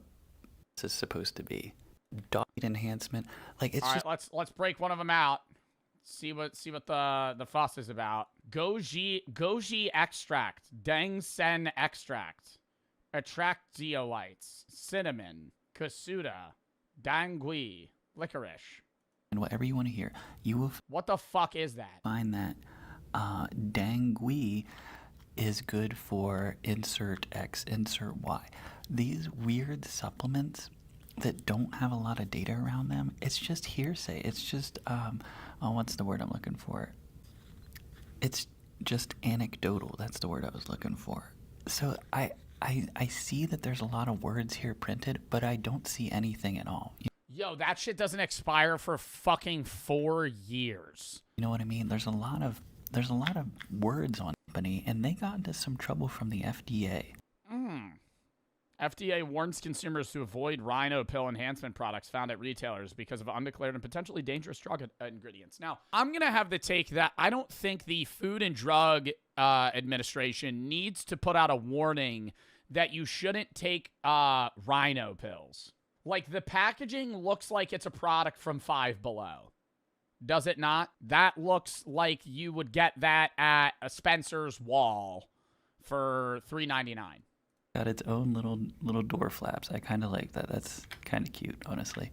Okay, so let's quit screwing around here and get to the... Are these suppositories? Wait, does it say? Oh my god, you have to shove it up your ass? Stop. Say? I mean, it technically doesn't say how you're supposed to take this, so they could be for all I know. I guess you got to do one both ways. Oh, okay. It's its own little case. I see. It's like a cigar case, kind of, for a pill. Seems a bit excessive, but... You're supposed to swallow that pill? That pill's huge. I'm here for it. Very, very extra. I like that, actually. That's kind of cool. It's like a little carrying case. Like, you just carry this around. What else could I put in here? Does anyone have any ideas? What else? I might save this case and use it for something. Cocaine. I don't know what yet. So this is a unmarked purple pill. Not exactly the most exciting thing, but I liked that case. That case was exciting. So let's open this bad boy up and see what's Open one, take the other. actually inside. It's like a green. He cracks it open. He cracks it open like a green liquid spills out and it burns through the paper plate. There we go.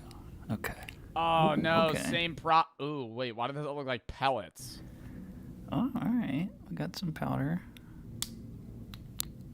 Oh, that sounded like plastic. That pill case is would that dissolve in your stomach acid? Wow, very nice. Yo, you're supposed to swallow that? So you can see all the powder in here. A little bit off-white, a little bit brownish. Let's see if I can smell it. Oh my gosh. Oh, I forgot to mention there's cinnamon bark in here. Here, you can It read. smells like cinnamon? I saw that on here somewhere. Yo, surprisingly, that would make me feel better about it. It smells If it didn't smell like chemicals, I would feel like, oh, this is probably safe. like cinnamon. This absolutely smells like cinnamon. Let's make some cinnamon cookies with this.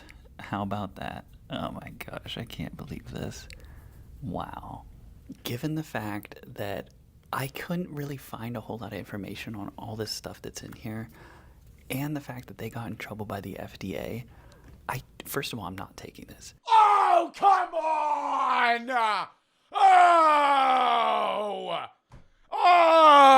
Oh, you fucking kidding me? Second of all, doesn't mean I can't ask someone else to.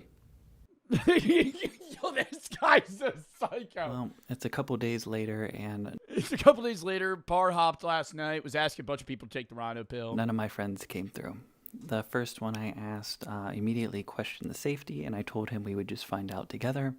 Want to try some of these on camera with me? Is that a honey pack and a rhino pill? I'll have my ass off. I don't know. I'm scared, but kinda. What if I told you you'd be under the supervision of a licensed pharmacist in 3 states? I'm going to go out on a limb here and say, I don't know if this guy's actually a licensed pharmacist. He didn't seem impressed by that answer. A second one told me they would take it, but whenever I brought it to them in real life, they told me, Ooh, what's the hornet pill? Feel the sting? and I quote, "I'm already on the real stuff, and I don't want that to mess with me." Later, at a comedy bar I have my bi-monthly residency at, I asked one of the patrons if they would try it and let me film them, and they laughed for 45 minutes straight and then walked around to the entire bar and told every single person that I had just asked them to take a rhino pill and let me film it. I followed up with them the next day. They said they were still considering it. So here we go. Oh my god, he's going to take it? For science. Mystery pill out of its little container. Can't believe I'm doing this.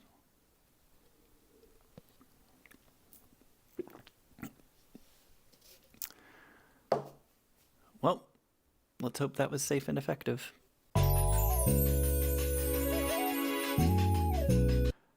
I'm just kidding. It's been about an hour, and I don't feel anything yet. So I guess we'll check back in a little bit here.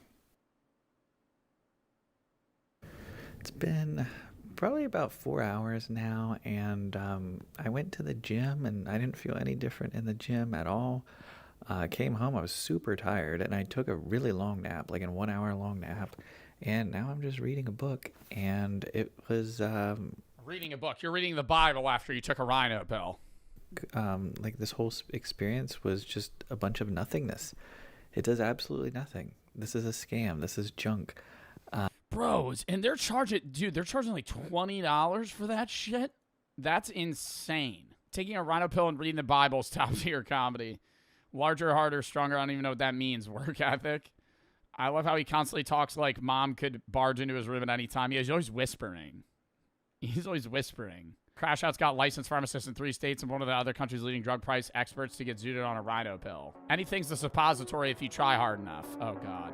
Count me down 30 seconds. I'm going to piss, then we're going to hop. People are basically clowning him, saying he's trying too hard to be performative with it, and also are saying he's reading but not actually comprehending what it's. That's just the take I have. I have no problem with him posting these videos. I think, like, having a fitness journey or a reading journey or whatever it is for, like, you know, making yourself want to motivate, like self-accountability, like that's good. Saying something that could have made it better is if he showed some notes that he was writing down while reading the book. Yeah, like trying to like understand, like when I have such a lack of motivation for reading, and I really want to read more for philosophy because I love philosophy. I love my philosophy channel. I love making those videos. But it's like when I read, I dead ass take notes on a Google Doc. Like when I made that Marcus Aurelius video about meditations, that shit took me like 6 months to get through that book. But I would take notes when I would read it. Books to show that he was actually retaining the information and keeping what the book's actually saying in his head. Unironic. And even then, it's like you gotta take notes and go back to them because like you could read something, understand it, and then forget about it. You know, like you could be like, oh, I get that. And then the next day I could be like, what'd you read about? And the average human's going to be like, probably couldn't tell you. Middle school teachers got one up on that. They was right on that because you do not retain shit after reading a book for the first time. But that time, hell no, dude. You could read a chapter and then 6 hours later forget every single fucking sentence you read. Everything was gonna cook him either way. He's got to put that one in the closet. Overall, it is good he's actually taking initiative to improve himself, though. And there's clips, too, where he doesn't understand a word, so he searches up what it means on camera. Where people are clowning him for not knowing a word's meaning, which I find... Yeah, which is... That's fucking weird. I think he gets hate because he's so big, and, like, anybody in that space that's large and trying to do something that's new, people are gonna fucking shit on you for. But yeah, like he looked up like spontaneity and people flamed him for it. I'm like, bro, who cares? So weird. People will always say try to... Like that demotivates motherfuckers to want to learn how to read and want to learn what words mean because you get flamed if you don't know what something is. Like it's very commendable to admit that you don't understand something. It's very commendable to admit that you don't get something because so many people get ingrained in their beliefs and they refuse to admit when they're wrong. And, like, everybody does this. I do this, right? Where if, like, somebody proves you wrong, you don't even actually go, like, you never concede that loss because that's showing, like, weakness. So instead, people double down and get more fucking locked in and drilled into their fucking beliefs, even though they actually were just proven that they're wrong. That's why one of the best ways to change somebody's mind is to get them to arrive at your opinion by questioning them to get them to arrive at your opinion themselves. Like, if I want you to believe that UBI makes sense, I don't want to explain to you why UBI makes sense. I'm going to question you with 30, 40 different series of questions to where eventually you arrive at the idea that you think universal base income is a good idea. And you're going to say it, and then I'll go, that's a good point. And then you're going to go, I know, thank you.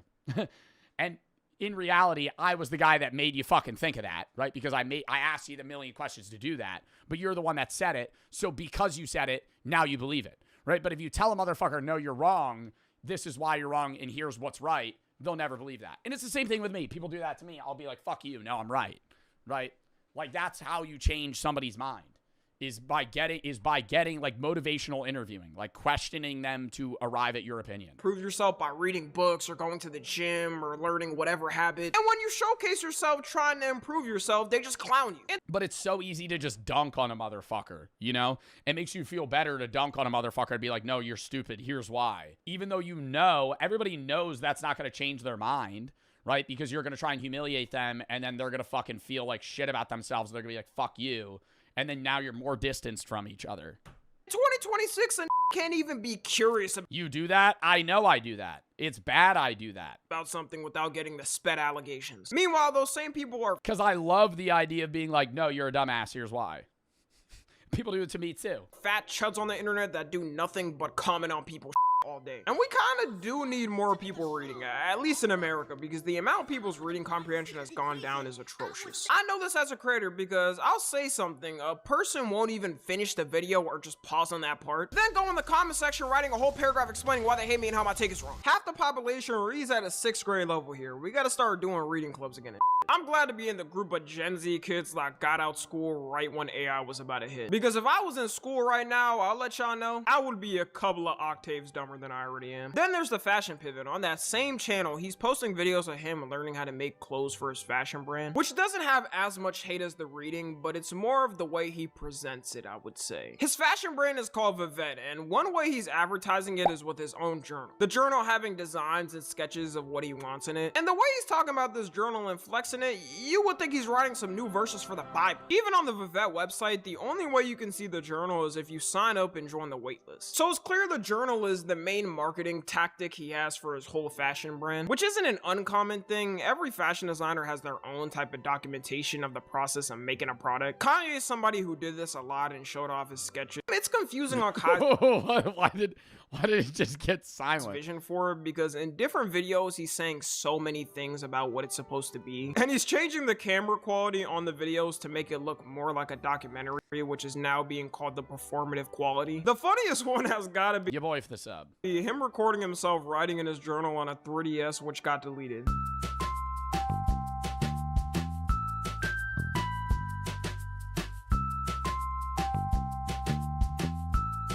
Why is he recording off his 3DS? I don't know how to describe it. It's like a track, right? And then everybody's on it. And then when you achieve a lot or you do good, you start to succeed. You start to exceed it. Like you start to keep going at a crazy. The way like I'm a little dark and shit. Like shit dark for me. But as soon as I hold this journal up, it's a lot like more focused on it. That journal better have the cure to cancer the way he's showing it. Crazy thing is, even if the journal does have good designs and people want to buy it, the videos have cooked anything associated to it. People will just look back at the videos and start dying laughing. There was absolutely zero need to record this video on a 3DS. I feel like even he looked back at this and said, all right, I'm doing too much. While people were memeing the whole thing, it also opened the floodgates of old clips showing Kai trying to fit in with certain things, where you can't put it any other way. He's just saying some shit to be performative for the camera. Yo, if you could describe your outfit with a song, what would it be? Viva La Vida by Cosplay. These is kind of busted up, but headphones. That's all I need. Like, bro just had that shit in the dome. What would you describe your outfit as? Bro, I'd be like, I don't know what fucking song my outfit is. By Cosplay. These is kind of busted up, but headphones. That's all I need. Not use those. You do not use those. Yeah, bro does not use corded earbuds in the Big 26. Why you capping this? He does not use those.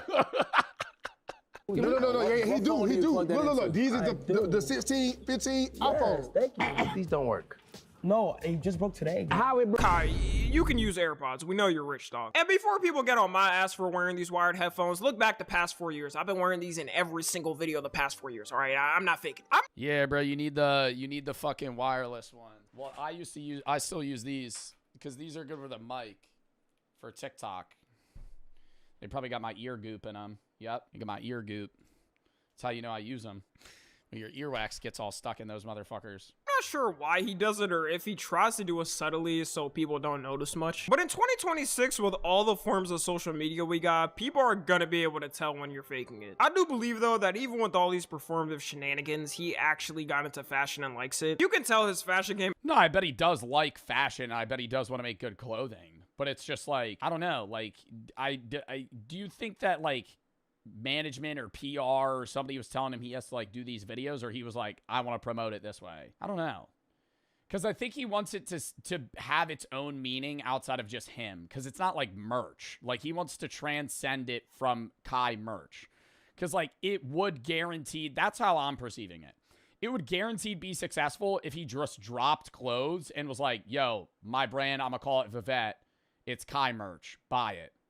But, like, he wants it to be its own standalone thing. It's changed a lot in the past couple of years. And I'm sure people will say that this whole thing is fake or a grift because it happened so soon. That can happen to anyone with anything, though. Sometimes you get into something and like it so much a lot in a short period of time, you want to start trying it yourself or going out into that industry. The way he's advertising it, though, is way too performative. There's clips of him walking around with the journal in Paris Fashion Week, and it looked like he was protecting an ancient scripture that had burned down what vaporized half of humanity's information.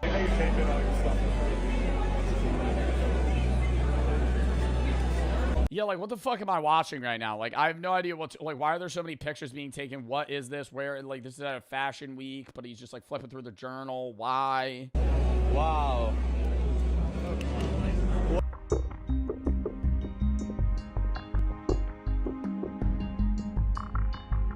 Before I saw these clips, honestly, I didn't understand why people were saying the rebrand is performative. And as soon as I saw these clips, I understood why. Whoever told him on his team that this will look tough gotta be fired. Other fashion designers there were probably looking confused as hell. This isn't to say that Kai's clothing brand is gonna come out and look trash or ugly, but it's more of the marketing tactic and how it was done. In fact, I think a lot of the people hating saying the clothes are gonna look ass would start wearing it if all of a sudden people actually like it and start wearing it out. One thing Kai's gonna mainly struggle with in the fashion industry is trying to have this new persona while his old clips still being mega viral and out there, which is why I said at the Yeah, like he hard pivoted from like this extremely extroverted, loud guy to like a quiet genius that makes fashion.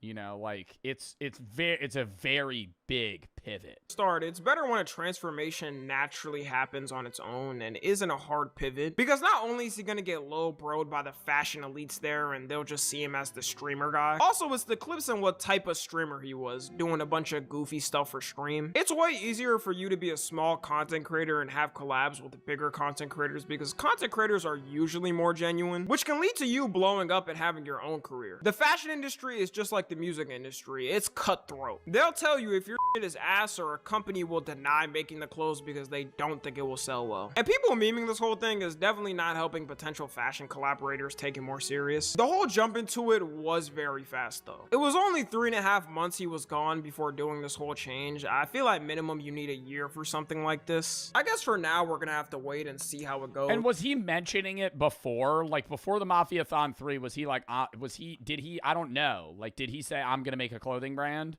I don't know. Or was it like out of nowhere? If he's gonna completely quit streaming, but if I was his friend giving advice, I say hell no. No matter what is he had to have mentioned it once. Content creator, unless you're gonna retire after like 10 or 15 years, you gotta serve the people that built you up to what you are, or maybe that's only me. So y'all will have me for another painstaking 10 years at minimum. Enjoy. Follow me on Twitter, Instagram. Love Tommy, bruh. Rebrand that cut when Tommy rebranded into having no afro. Tommy's cut always get inflamed. Speed in the beginning, it was nothing but a minstrel show. So happy he rebranded instead of role-playing as an ape. My God. Speed's rebrand was crazy. Witnessed in real time, bro. Went from tweaking his mom's base and becoming mayor of Peru for 1 hour. He got a lot more serious. And I think that was just his personality changing, though. I mean, dude, Speed blew up as a fucking high schooler. And then now he's like, what, like 22 or some shit? 21, something? How old is Speed? Yeah, 21. Kai's a good example of somebody getting famous and rich but not really doing anything, and then he thinks he can become anything because of it. Kind of like when YouTubers would try to become musicians. I wouldn't even say YouTubers becoming musicians. I would say TikTokers becoming musicians. But I don't think he got rich and famous by not really doing anything. I think he was a really good streamer for the space that he had. But like, or has. But it's just such a pivot, man. Like, I make merch. But going merch and a clothing brand are two different fucking things, man. Like, getting into clothes and fashion is just an entirely different space. It's picking up another career. Yes, they're both in the social space because you have to promote them by marketing. But, like, that'd be like dead-ass me running a social media business, which is basically what I do, and then being like, all right, I'm gonna open a restaurant. I don't know the first thing about managing workers or having a meal or quality assurance of food or the marketing of food. It's like the best advice I got, which is a little dampening, right? But the best advice I got was from my accountant. He said, I was like, I don't know what I want to do, like when I'm done social media. He's like, stick with what you know, man. Stick with what you know. You could stay in the marketing space, do behind the scenes shit, right? I could get into management of my own with ad companies and agencies or like, managing creators. But like, if you step out of that space, you're basically repaving your way, right? Like if you dip from like, if I know how to stream and I know the marketing space and I understand all of that stuff, and then I step out of that and I'm like, I want to open a bar. Just because you got the money don't mean you're going to have the success. Right? Just because you've had success somewhere else doesn't mean you're going to achieve that same success elsewhere. It means you have and have proven the ability to succeed, but that doesn't mean that next mission is going to be what's going to be for you. Right? Obviously, you're going to have a better start, but I don't know. It's like, that's why I've always said, when I'm done, bro, like, I would love to retire from like social media in that sense, I would do behind the scenes shit. I would love to even just like work at a fucking animal shelter or do some shit where it's like you're not restarting a business, bro, because growing a business and growing a brand is so painstakingly long and annoying to do, right? Like it's not just as simple as going, oh yeah, all right, well, I was successful here. Well, I could just probably throw money at this and it'll work. A scandal that almost ruined Korean Air. On December 5th, 2014, a flight operated by Korean Air was set to fly from New York City to Seoul, South Korea. Was that a 16-hour flight? But before it could even get off the ground, several people's lives were permanently altered by a bag of nuts. But despite where you might think this is going, I thought this was going to be the nut scandal, like a chipmunk climbed into the fucking airplane overnight and started storing just all of its acorns and like peanuts that like weighed down one of the sides of the planes or something. It's not a story about someone having an allergic reaction and the traumatized passengers who witness it. Instead, the story... I had a rat problem at my old place back when I used to live in a trailer, and we got back from like this trip for a week. This was when I was like 8 years old. And a rat had taken all of the Hershey Kisses that were in a bowl and arranged them in a line in between the gap between my dishwasher and the countertop.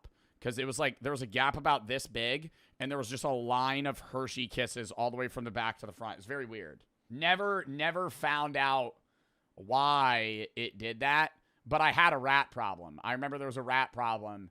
And we had a rat and a bat problem, separate times. But when the rats were there, they would like grab stuff, and I still think about it.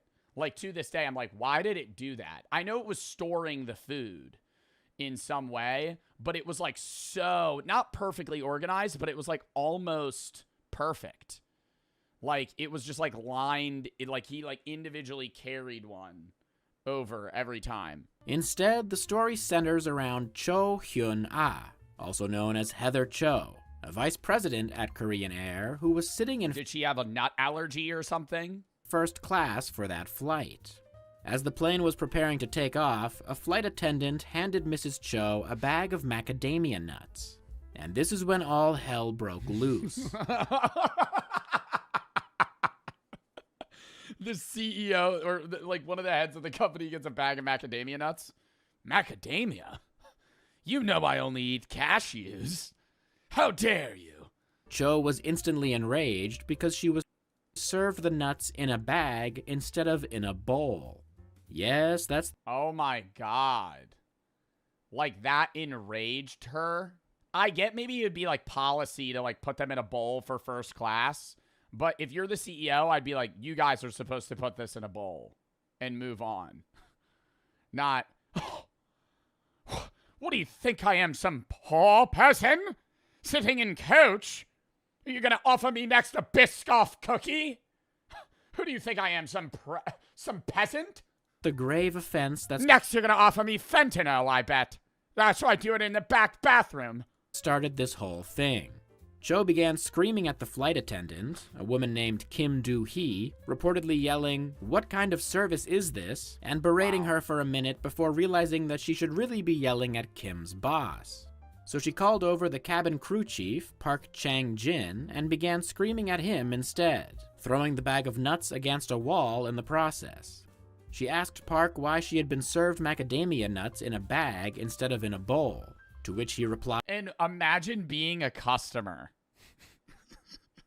Like you're sitting in first class next to her. You're also rich, but you're like not a dickhead.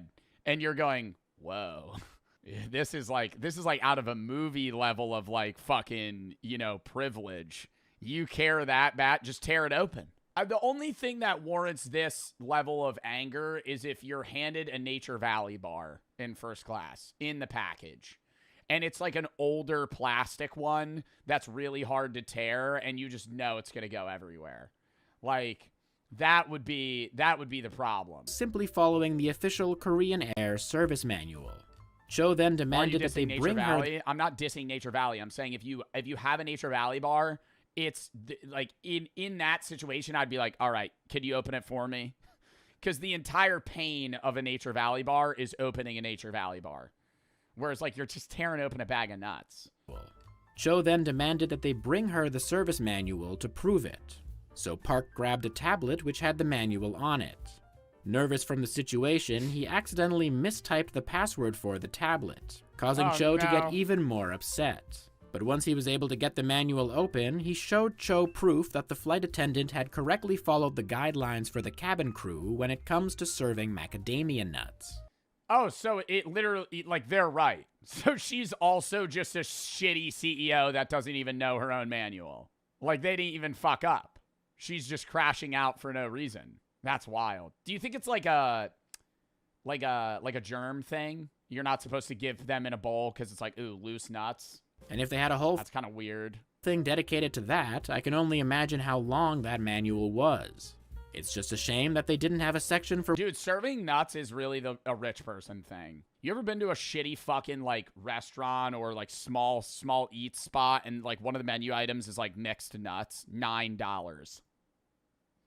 Why don't you just give me dirt and charge me for it? Mixed nuts, $9. Are you fucking serious? That should be free. Mixed nuts, fucking $9. If I'm at a bar and I'm buying fucking $20 drinks, $18 mixed drinks, and I have to pay $9 to get a shitty trail mix that you got from fucking Walmart down the street in a big barrel of the company throws the bag of nuts at you. Unfortunately, the evidence that she was wrong did not do much to calm down Mrs. Cho. Instead, she continued yelling at both Kim and Park, eventually forcing them to get on their knees and beg for her forgiveness. I know the job market's rough, but I don't think there's a world where I would get on my knees and beg a random woman that owns the company to, like, please save me. Quitting on the spot? Yeah, literally being like, all right, I'm taking this flight now. Fuck you. That might seem intense, but anyone who's ever been handed a bag of macadamia nuts instead of having them presented to you in a bowl can understand the frustration. While the flight attendants were on their knees, Cho continued berating them and then grabbed the tablet and started hitting Park's knuckles with it. Again, I think we can all agree that— What is this? What are we in, a fucking 1930s American classroom where you get hit with a ruler? What type of shit is that? She started breaking his knuckles with a fucking iPad? This is a pretty rational response, considering— Honestly, get your bag, you know? Honestly, him kind of leaning— if he had just quit, that would be bad, you know? Because if he had quit, he's not getting anything. Like, maybe he just gets like a nice pay package for leaving. Now he could sue the shit out of her. Like, she's beating him with an iPad for giving her mixed nuts. Or not mixed nuts, macadamia nuts. What Cho had endured. She then fired Park and demanded that the plane be sent back to the gate so he can be kicked off. The entire interaction took place in the first-class cabin, but there was only one other passenger flying first class on that flight. Oh, so nobody was there to see it. I think somebody else would have fucking said something to her. And I can only imagine the severe discomfort that person was experiencing in that moment. Sorry to interrupt, but could I trouble you for a ginger ale when you have a chance? The plane, which still— Trouble you for a ginger ale? I would say something. If I was on a first-class plane for Korean Air and I know the CEO is crashing out on this person, I'm going, yo, I'm never flying with you again. Like, you're awful. Like, you need to step down. No, you wouldn't? Yes, the fuck I would. Yes, the fuck I would, because I don't work for her. What is she going to do? Ban me from Korean Airlines? Oh, boo fucking who? Oh, boo fucking who? There's a million fucking airlines. You take another one. You're not the hero. I'm not saying I'm a hero. I'm not doing that in this hero complex of like, let me save the day. You stop hitting that man in the knuckles with an iPad. I would be annoyed personally of how awkward and weird that is. I would walk up and be like, you're being a weird, like you're being a loser. Like, why are you crashing out? Like, what type of weird prissy rich shit is this? Like, I don't have, like, bro, because you got to realize, like, flying first class is fine. Like, if you have the money to fly it, fine. Spend the money to fly it. But, like, that level of, I hate rich people that act like snobby movie rich people. Like, I understand I have money now. I didn't have money then. And even though I have money now, I'm going to still tip people well. I'll, like, still be forgiving for mess ups. Like, honestly, I've always said, most of the time, if a waitress brings me the wrong thing, I'm probably not sending it back. Right? The rich people shit where it's like, oh, I have money, so therefore you must serve me better than the average person. No, you're just a regular ass motherfucker. And I understand in first class you're paying for better service, but it's like, dude, they'll bring you like a damp towel to fucking wipe your face with.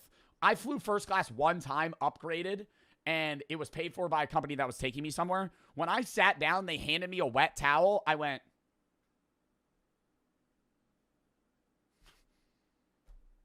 what?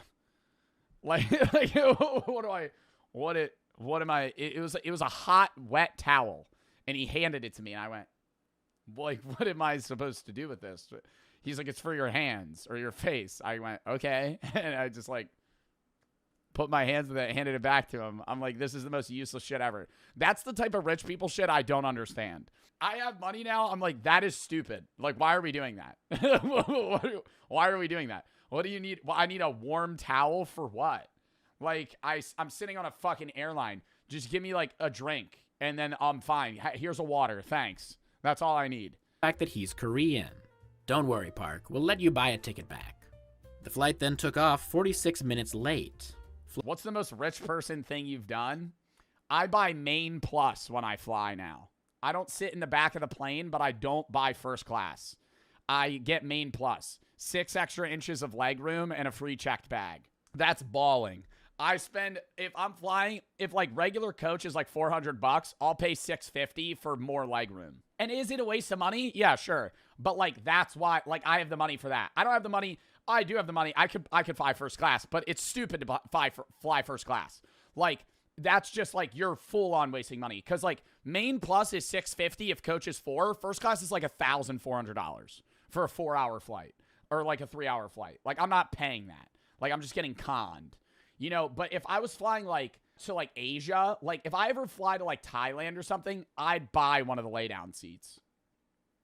Cause sitting upright for 15 hours, I'm gonna be fucking bashing my head on the walls, man. That shit sounds terrible.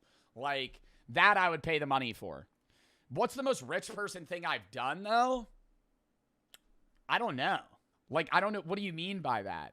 I bought like, oh no, you know the biggest rich person thing that I've done now that I'm at the point in my life, I will give the waitress my card before knowing how much the bill was. I don't look at the bill. Like, if I'm out to eat, that's the thing that I've noticed. I'll just hand them my card. Well, either way you're paying. Some people just do that, but like, I'll just hand them my card, but that's it. Like, I used to look at the bill. Now I don't look at the bill. Flight attendant Kim Do-hee. It's not really rich, it's more financial security. Was not dismissed, since Cho had shifted her hatred towards... What if they charge you for some shit you didn't order? I don't know. That probably has happened before. Ooh, no. Richest thing that I do is I buy my friend... Every time I go out, I buy shots. I waste money when I go out. If I go out to a bar, I'm probably blowing like $400 on drinks. That's like the stupidest shit I do.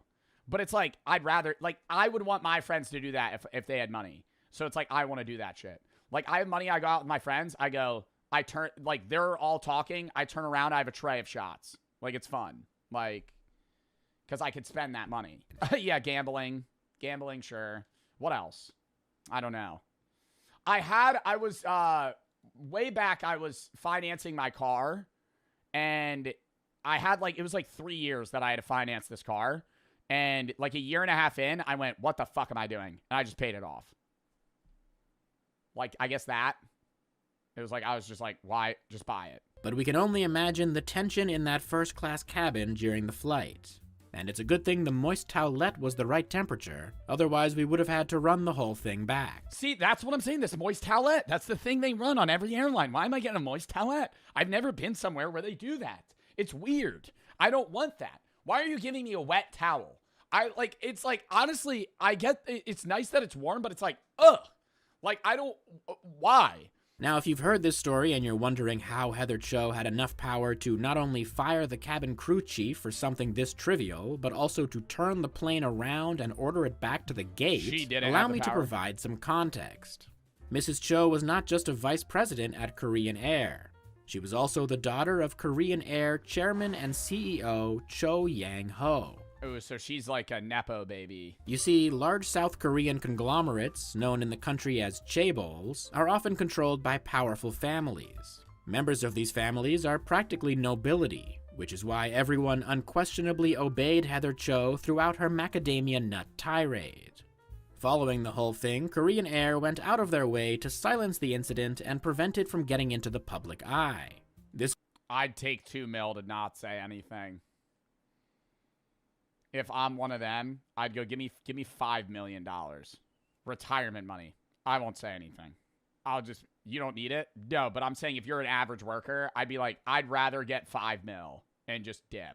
And pressuring them into lying about the situation during the investigation from South Korea's Ministry of Transport. Oh, that's really bad. He gave Park a statement to say to the investigators, and Korean Air executives were reportedly present during the entire questioning. Since Park could tell the investigation was biased, he reported the story directly to the media, and that was when things got bad for Korean Air.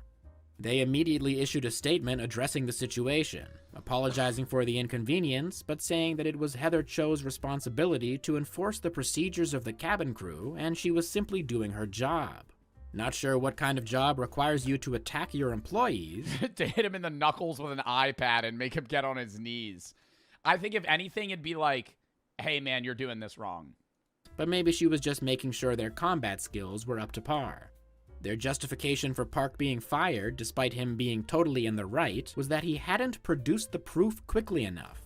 And he got the iPad code wrong is why they fired him. He mistyped the password. Wow. We know a woman who delayed a flight by 45 minutes over a bag of nuts really values timeliness.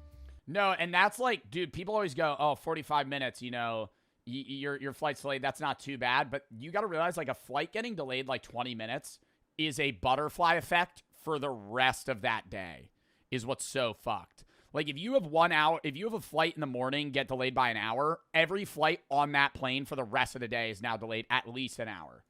Further research into Cho revealed that this was not her first time behaving like this. In 2013, she physically assaulted a flight attendant who served her improperly cooked ramen noodles.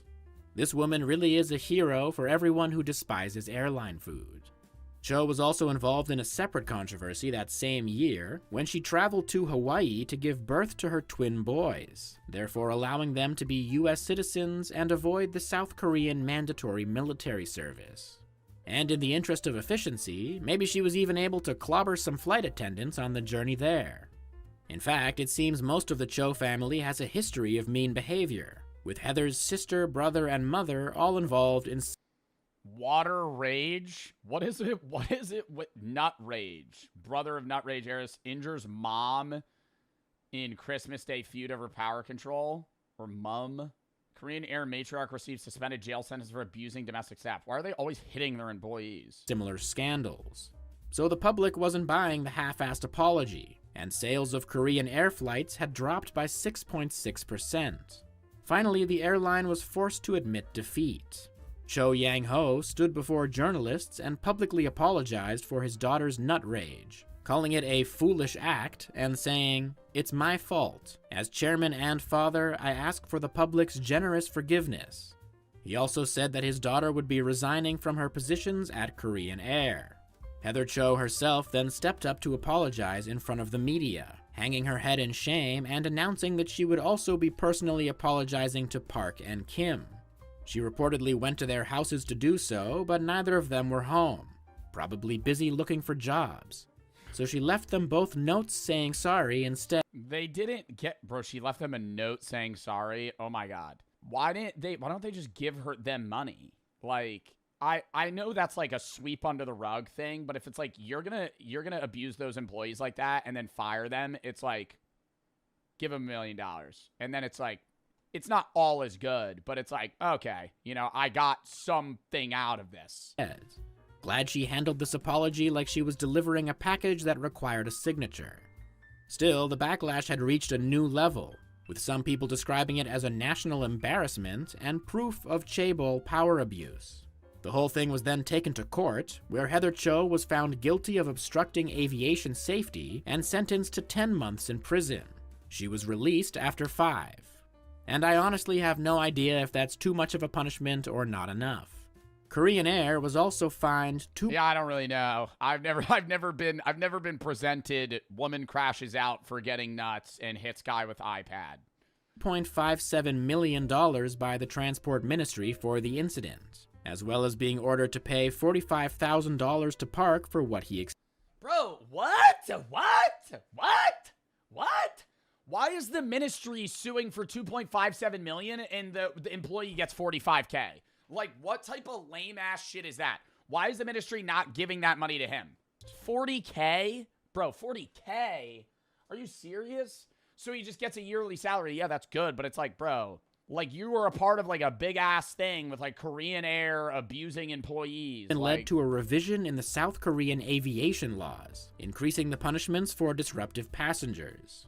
But the best thing to come from this was in South Korean supermarkets, where sales of macadamia nuts rose 250% following the incident. And that wasn't even some kind of protest. The whole thing just gave people a craving, I guess. It also Yeah, I haven't had macadamia nuts in a while now that I'm thinking about it. gave Heather Cho a bad public image, which seems to have followed her over the years. In 2023, she changed her name from Cho Hyun-ah to Cho Seong-yeon. Yeah, that should fix everything. As for the only other passenger in first class, she actually contacted Korean Air about the incident after it happened. In response, the airline sent her a calendar and a model airplane as an apology. And honestly, I don't think they owe her anything. Holy corporate dystopia. Sorry you had a bad time. Here's a Korean Air themed calendar and a little plastic thing you could put on your desk. She already got to witness the greatest in-flight entertainment of all time. Now please consider subscribing, or I'll turn this whole plane around and banish you to JFK Airport. Oh god, JFK Airport, I can't go there. I'll subscribe. JFK Airport's fucking hell. Only airport worse, Newark Airport. Miami Airport also sucks. Newark Airport blows. Denver Airport's the size of a fucking country. Ever go to Denver Airport? Get from gate A to gate J. Takes 30 minutes. Fucking walking for 9 hours trying to get anywhere Denver Airport. All airports suck? Nah, some are chill. A lot of Texas airports are pretty easy to navigate. Atlanta Airport and Newark ain't that bad. Newark Airport sucks. It really does. Parking at Newark Airport's terrible. It's like fucking $500 for like 3 days, dude. Long-term parking is horrible. I don't know the worst airport I've ever been. I went to St. Martin Airport when it was after the hurricane. They had wires hanging from the ceiling, and it was like the airport was like half broken. I was like, wow, this is rough. There was no AC either, but that was also like, hey, they just got hit with a hurricane, so can't really knock them, you know. All right, next video, chat.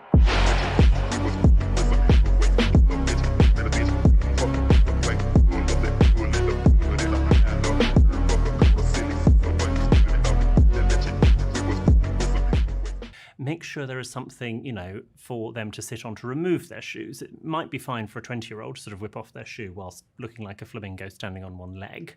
But actually... Oh, yeah, no. I feel like age is going to play a factor, too. It's a bit fucked up to be like, to an 85-year-old, like, grandma. It's a shoes-off household. You know, they're wearing, like, they're using a cane to move. Yeah, sorry, you're gonna need to take those off. Like, that's fucked. You know. Yeah, no, if you're old, it's like, but that's also just like, I think old people could kind of do whatever the fuck they want. An older generation might want a small puff or something to sit on, so make sure you've got one of those handy. Are Irish exits okay? No. Love an Irish goodbye. Love an Irish goodbye. I hate when people do it to me, but dude, just leaving. just fucking leave. What? An Irish goodbye is when you just leave. Don't tell anybody you're leaving. Just walk out. Honestly, you also usually leave when nobody notices you're leaving. Be like, oh, I'm going to the bathroom real quick. Take a piss. Nobody's around near the front door. Just walk out. just fucking. You tell the host. If you're at like a party, like that's usually what it'll be. Like if I have people over, so you ghost them. Well, no.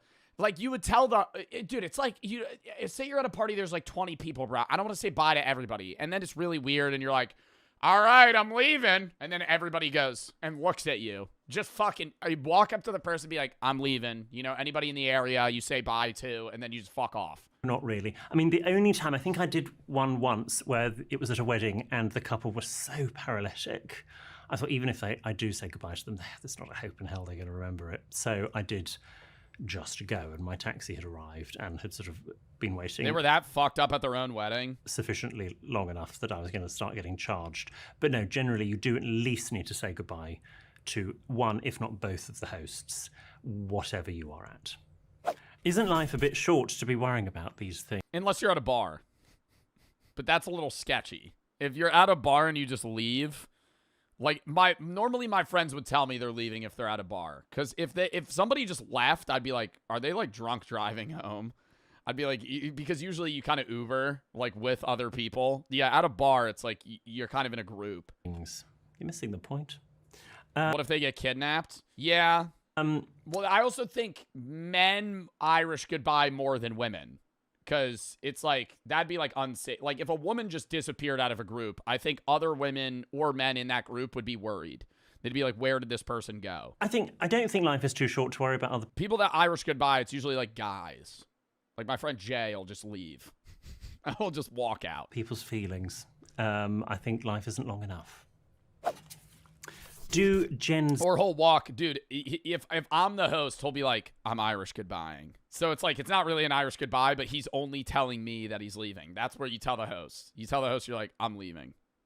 And then you just walk out. Zed have no etiquette. Do Gen Z have no etiquette? Chat, would you guys say you have etiquette?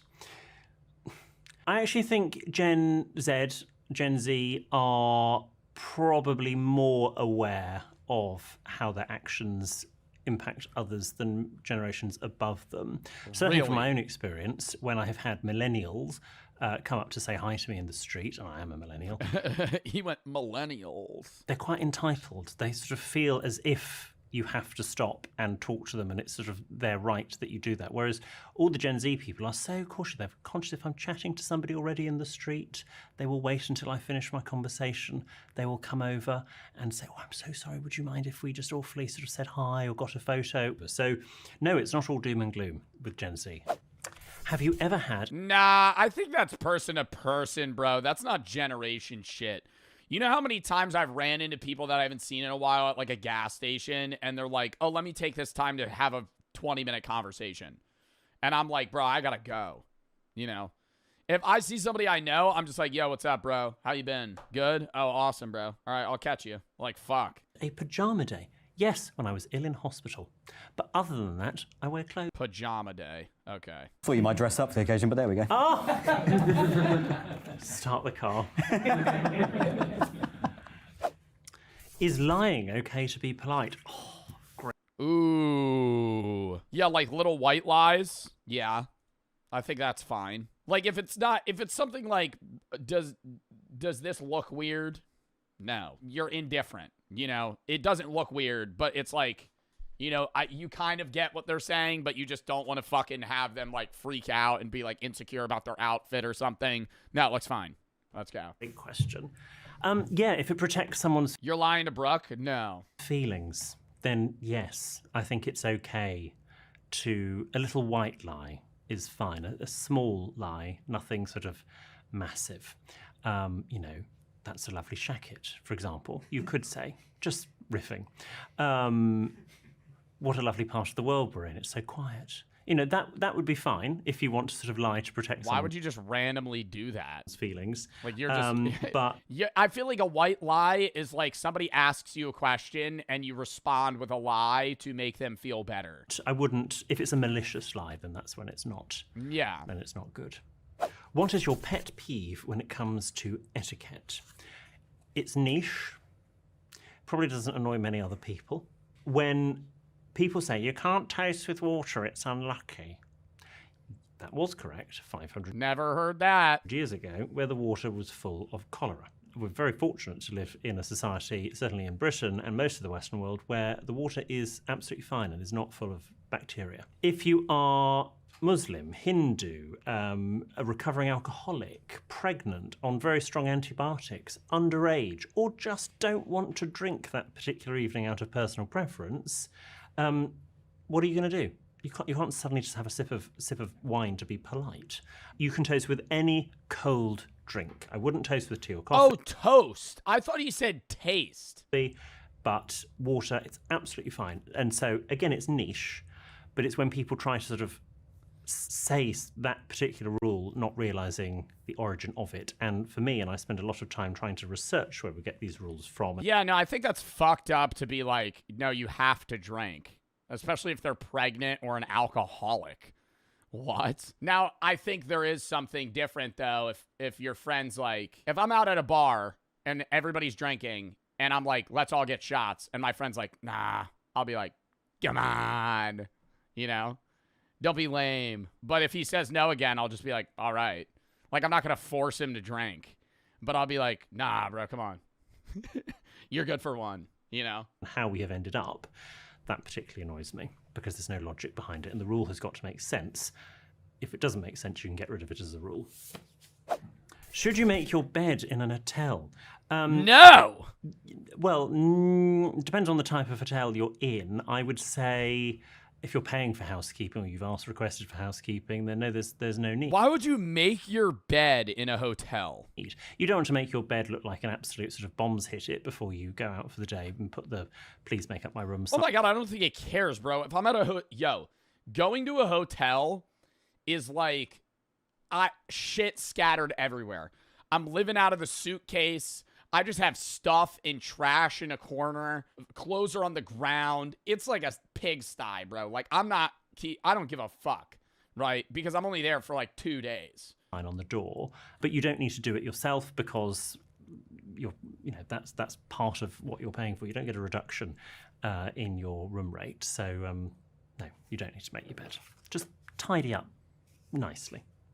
How should you get the waiter's attention? None of this. All that. I kind of just stare at them until they glance my way. Like this. And then they walk towards me. I wave at them. Oh, that's rude. Yoo-hoo! You fucking wave them over. Hello! Get them to walk over. No, oi. No, you just stare at them. Don't need to shout. It's simply done with... Ooh, I have done the check. If they're far and we want to leave, I go, if they look at me, so they don't need to walk over. You know, you do that. Little pen, bring it over. Body language. So you sort of sit up and back, eye contact, hand at the level of your eye is absolutely fine. And if they're well trained, they should come over. The main differences between the USA and Britain in terms of manners. Well, it's not all doom and gloom in America with American manners. And I think there's a lot that Brits can learn from Americans about general sort of interpersonal skills in particular. I think in America, the default setting, if an American meets a new person, is that we like you until you annoy us. Whereas in Britain, our default setting is we're a little bit suspicious of you until we get to know you. And then we warm up. Whereas in America, it's so full on. And then potentially peters off when they get to know you and think you're a bit of a twit. But I think it's probably better. Wow, I kind of like the British thing better. You know, a little more hostile, warm up to somebody, now you fuck with them, you support them, versus like, I mean, that's just like fake. I think he's describing somebody being fake. Like somebody fucking with you and then something happens and now they don't fuck with you. Versus like, you know, I don't know you yet. Oh, now I like you. Now I'm riding with you. To just sort of start seeing the positive in people than be a little bit suspicious and wary, which we are in Britain. And maybe that's because we're a small island nation and they're not. I don't know. What is posh? It's a great question. I mean, for a start, rich. You wouldn't really seriously use the word posh if you were posh. We like the term upmarket, which is a bit nicer, or smart. They're a smart couple is better. Posh is a bit naff as a word. Yo, this guy's speaking another language. Unless you're using it ironically. But actually, certainly in Britain, what posh doesn't necessarily mean, is not linked to money. It is a state of mind. And actually in Britain, the truly smartest people aren't as fussed about material possessions. Where does posh come from? Some people think that port out starve at home is the origin of posh, and that was supposedly because of... What does posh mean? What does posh mean? Bro, posh definition. Elegant, stylishly luxurious, in a refined or upper class manner. Rich. Posh. Fancy rich. Type of cabin that you might have on a crossing. Elegant. I'm not using elegant. Fancy rich people. Posh. That's been debunked. You're 15 with a Louis Vuitton bag. You're posh. Numerous times, so it's got nothing to do with that. We don't quite You're a rich kid. know where the origin of posh comes from, but we all know what it means. Is it fine to play music aloud in public? No.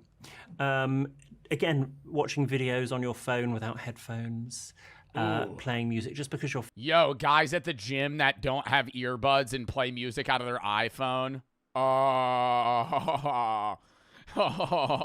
You encounter one of those. Dude, it's always somebody over 35. It's a guy every time playing fucking music out of his fucking iPhone, bro. Sitting on a bench next to him that he's not using. Yo, corded earbuds are like $1, big dog. Fucking get him. What? And then he's playing that over the gym music, because gyms always have music. So it's the gym music, and the gym music's always some bullshit radio. You know, fucking some shit that would be on like Despicable Me. Because I'm happy long if you feel like happiness. Yeah, and then he's playing fucking, Drake.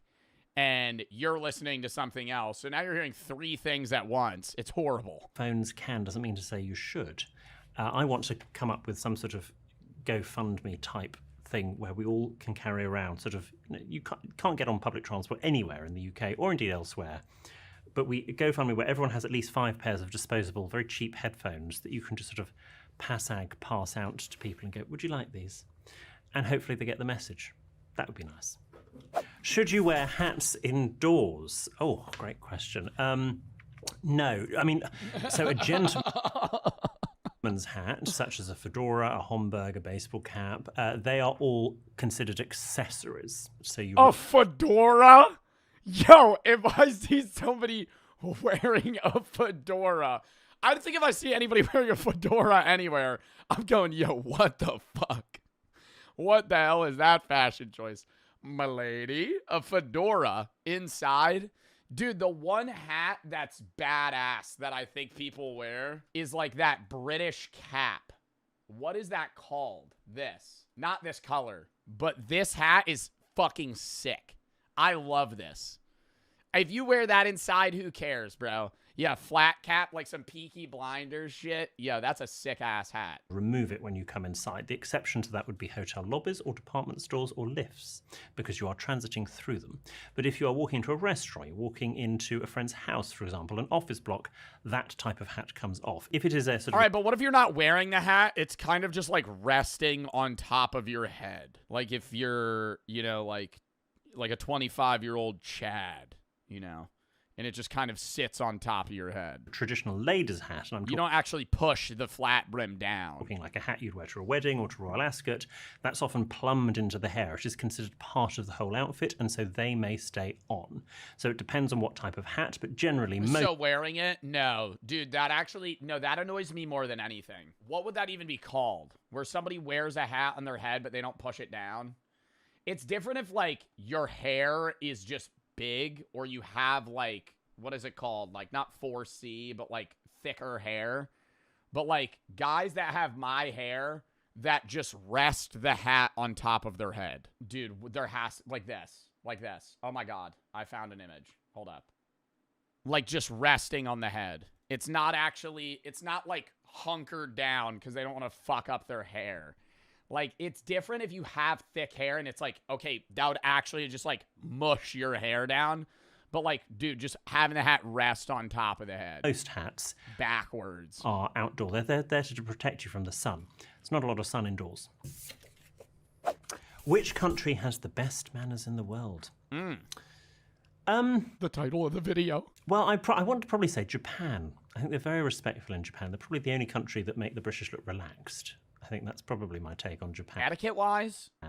Singapore. Or, like, manners? Singapore, also very polite as well. It's probably not a Western country, is the answer to this question, which is quite, as a Westerner, is quite sad. What are the 3 most important things you think everyone should know or learn? You can never say please, thank you, and sorry enough. Please and thank you in particular. You need to have good eye contact when you speak with people.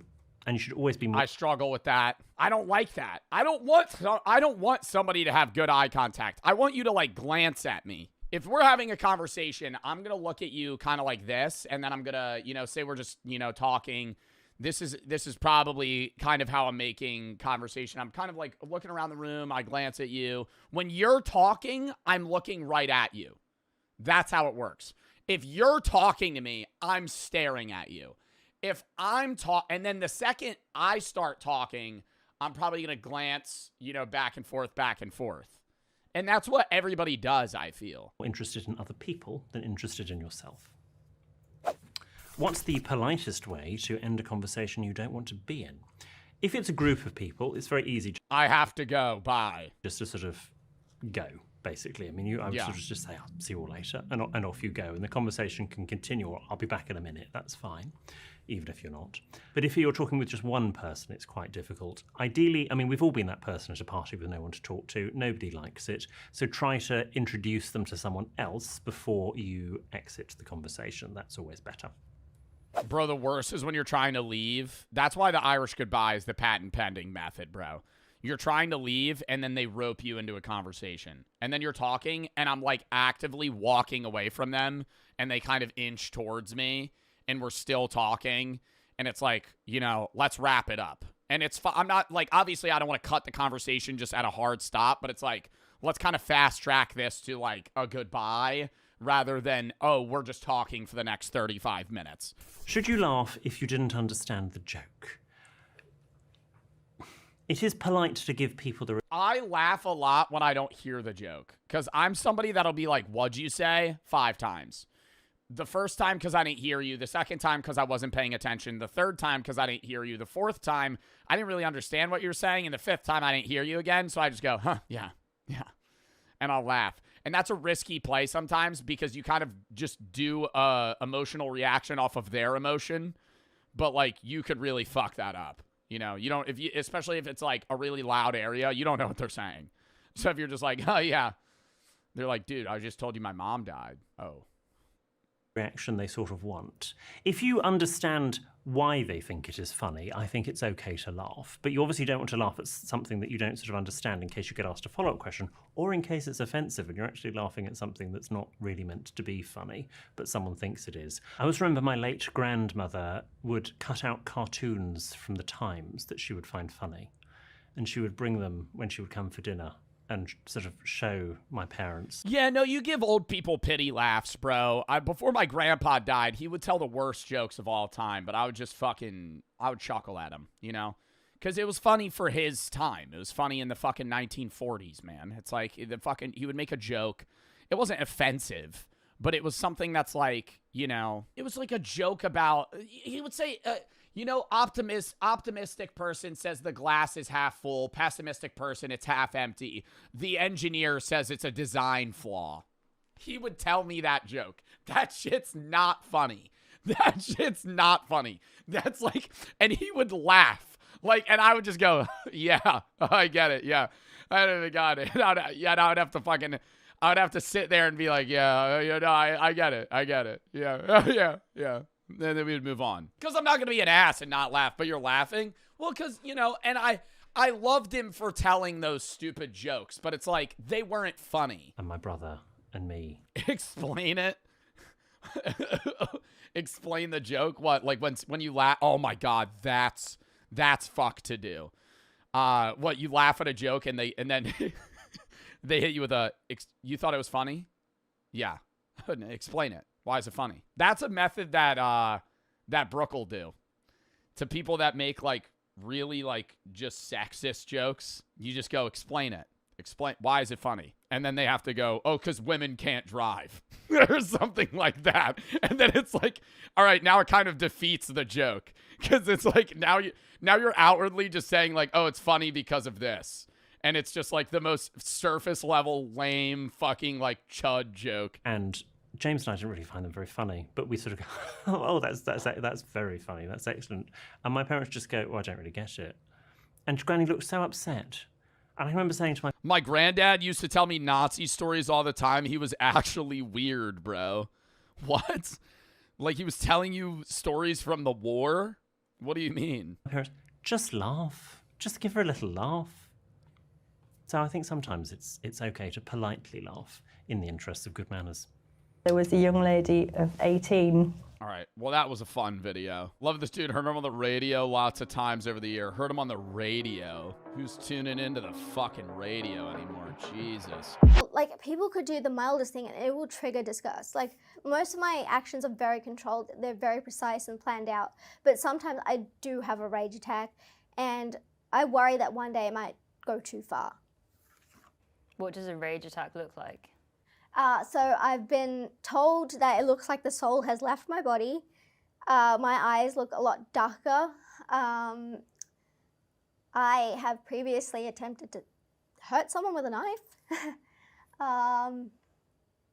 I've pushed people down flights of stairs. And the rage attack is kind of like just irrational. Like, you can't talk me out of it. Like, I need the time to calm down because if anyone is getting in the way of that, they're going to be a casualty, unfortunately. Do you feel Bro just used the term casualty. joy and happiness? Yes, I do. I do feel joy. I feel happiness. I feel happy for others if they are part of that call because I see that as myself succeeding. I also do experience jealousy, like and entitlement to an extent. So it's kind of like this baseline of. I don't think that's just a sign from sociopaths, though. I think it's very common in friend groups for people to feel jealous of other friends' success when you got to realize, like, you got to prop up your boys, you know what I mean? Like, witnessing your friends succeed, you should always be happy. Regardless of whether you could still, I don't think it's bad to witness your friend succeed and go, damn, I wish I had that. But that shouldn't take away from the level of happiness that you have for a friend. Does that make sense? Where it's like, say your friend wins the lottery. You could go, I wish I won the lottery. But you shouldn't be mad or, upset that your friend won and not you. You could be like, damn, I wish I won. But you shouldn't be like, oh, okay, fuck you. Like, pissed off at them for their success. And then. Okay, not success. Winning the lottery isn't success. More so like luck, I guess. Anyone can do something like that I find offensive and it will trigger contempt and then that'll mean they're out of my life. I know a child with this. What advice can you give me in terms of care? Well, firstly, no child has antisocial personality disorder. All they can have is callous unemotional traits and conduct disorder, which I had. If you have a kid who is showing the kind of callous emotional traits that you would see in a sociopath, it's very important to take that child to the right sort of therapy early. Because even when I was 21, which is when I got diagnosed, my psychiatrist, he's a forensic psychiatrist, he mainly works with prisoners, he wasn't quick to give me my label because he thought, look, you're 21. Wait. Side note. Have you ever so like, she's saying she can feel sadness and happiness. But she doesn't feel empathy. So when she is like watching a movie, like a sad movie, is there never like a moment where she would cry? For example, Rocket. This is maybe a bad example, but this is one of the most recent films where I fully cried that I can spoil because it's been a while. Guardians of the Galaxy 3. Rocket's friends, if you remember, the bunny, the walrus, they were murdered. And then in the movie he goes, it's like that, like a really exaggerated cry. I cried, right? So would she not get upset there? Or like in The Long Walk, I'm not going to spoil it because it's a great movie and I want you to go watch it. In the ending of The Long Walk, I cried. It wasn't affecting me. No way you cried to that shit. That was sad. Sociopath. No, I'm kidding. That was sad as fuck. What are you talking about? You're telling me the scene where the little bunny is like, and we're getting out, right, Rocket? Boom! He walks in and they're just dead. Like all of his friends are dead. Like that was sad as shit. I cried in theater. In theater. That was so sad. I cried the most watching The Long Walk recently. What are other really sad films that I've cried? I used to not cry in movies, not because I didn't want to, but because I thought it was weak to.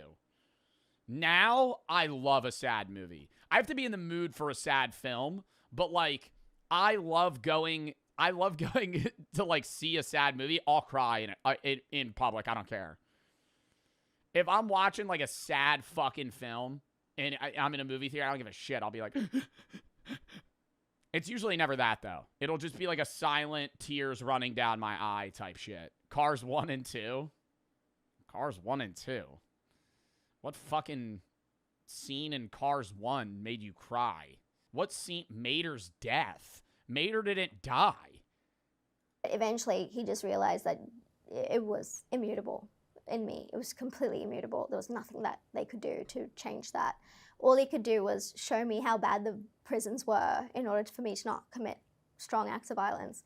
But yeah, no children can have this, and no child is just a monster from childhood. Like, no child is like that. Like, even when I was 3, I mean, my mum used to call me a monster, which I thought was, like, quite despicable to say to a 3-year-old. But, you know, it is what it is. And you mentioned therapy. What is the purpose of that therapy? What's the kind of end goal? Therapy was, I don't think it was effective in, let's say, curing the sociopathy or psychopathy. No, I think it would be more so teaching her, like, hey, we know you have this condition. This is the ways that you're going to have to work around it to live a normal life. It wasn't like that. It was more just managing the symptoms rather than treating them. Because the thing is with therapy, it can make you worse because it teaches you how to manipulate more effectively and which language to use to extract the most you can out of other people and still sound decent and humane while you're doing it. So I don't think therapy is necessarily effective, but it is. Bro, I will notice the slow blinking. There's no way that's a true trait, though, of, like, every sociopath. But she blinks so slow. Like, watch her blink. Necessarily effective, but it is nice to have someone who you can vent to who won't judge you. Which, like,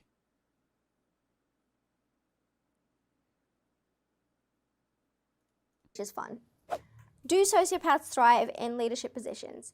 Yes, we do. I did exceptionally well in leadership positions, in politics, in finance. It's just... Yeah, aren't, like, CEOs of companies, like, way higher percentages of sociopaths and psychopaths than, like, any other fucking position? Like, being the head of a company, largely, you have a higher chance of being somebody that is a sociopath. It's exactly what we were born to do. Like, we are born to rule, I believe. Because we are not encumbered by, like, the ills of society, the society. I would not say sociopaths are born to rule. I think that they're born to be put in positions where hard decisions need to be made and they have to be callous about it, but not a full leading position. Does that make sense? Like, I don't think you should have a leader that feels no remorse or guilt at the top, but I think that who that guy employs to do other segmented things, you could have a sociopath lead and do very well. But you don't want the guy making the decisions and calling the shots to be a sociopath. We can make the decisions that would cripple empaths. Like, we are able to do things that will create profits no matter whose neck we have to step on. And that's really what you need in these positions. And I think also it's a constructive way to use what our nature gave us. Do you think a lot of world leaders are sociopaths or psychopaths? Oh, 100%. 100%. I don't necessarily want to get sued, But let me just say a lot of world leaders are very sociopathic, if not full-blown antisocial personality disorder. What stops you from acting out when someone like Bundy didn't? So Bundy had the privilege of existing in the 1970s when surveillance wasn't a thing, and we didn't have Uber, we didn't have Facebook, we didn't have Meta, like tracking our every movement. What does it mean Bundy didn't? Bundy did. What stops you acting out when somebody like Bundy didn't? Does that mean didn't stop acting out? Because Ted Bundy murdered 1 million people. Yeah, very weird that she's a privilege. I think she's saying that he's not some super genius, right? As a serial killer, he was privileged to be in a time that enabled him to do the things that he did without immediately getting caught. Like, somebody like Ted Bundy today would have been, found the week after he killed somebody. Meta, like tracking our every movement. When the police didn't understand how DNA worked, that was something that Bundy was very, very privileged to have. Unfortunately now, one thing is I don't have the size advantage. Like, I would have to do something very stealthy if I'm trying to get rid of somebody, whereas a man can use physical strength to overpower somebody. Which I think Bundy he had the freedom to do it. He had the motive to do it. That was the only thing that really gave him joy. Whereas I can get joy out of other domains, even if it means like turning down my sadism. I can still get joy from other things that I do, which I think the ones who are very violent and it's tied to their sexuality, it's kind of like they go to a certain level and they just can't come back. And so I always try to understand where that threshold is for me, and understand that if I go past that, I'm going to throw my entire life away. And I can throw minor things away. Like, I can throw away a year or like 2. But if I commit an act of brutality, there's like a 99% chance I will get caught because I'd be sloppy. Like, Bundy himself was also sloppy, but a lot of them weren't. There were a lot of Bro, Bundy was the sloppiest serial killer of all time. That motherfucker got caught and ran away like 5 times. them were clean about what they did. And even if they weren't, like, no one was going to catch them. Whereas for me, I'd get caught real quick. So I don't have that luxury. I don't have the strength luxury, and I don't have the ability to spend a long time incarcerated. And I understand where my threshold is. And wow, she's talking about this in a very matter-of-fact way. Like, not that she's basically saying that she doesn't kill people. The way that I'm feeling like this is like she's saying she doesn't kill people not because she doesn't want to, but because it doesn't make sense to.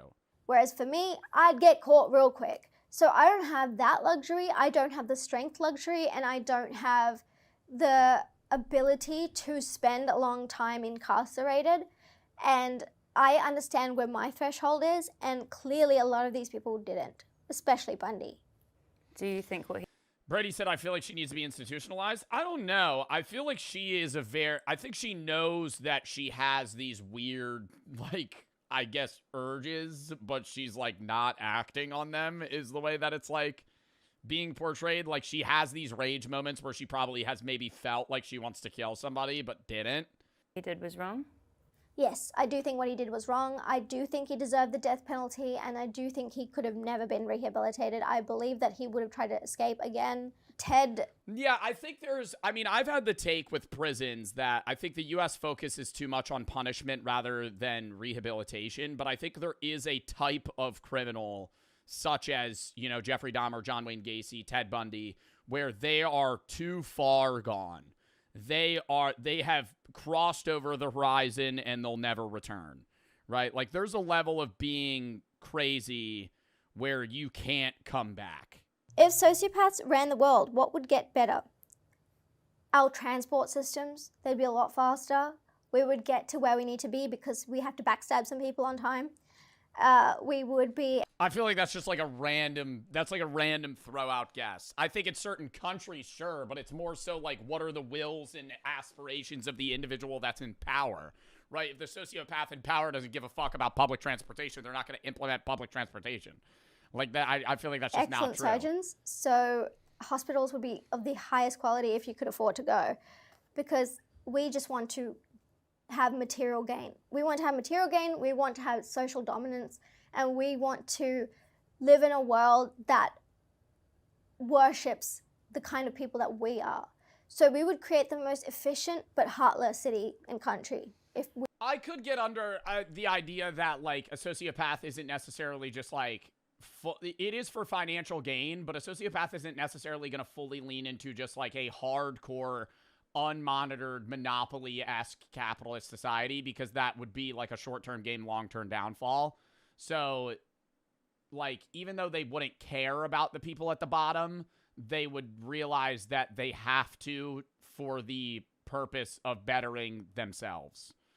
Like, even if you are a sociopath and you're in power and you don't care about poor people, you have to care about poor people, because if the poor people get so bad that they can't work and survive, then your entire economy collapses, because people at the top need people at the bottom. Do you think humanity would survive if everyone was a sociopath?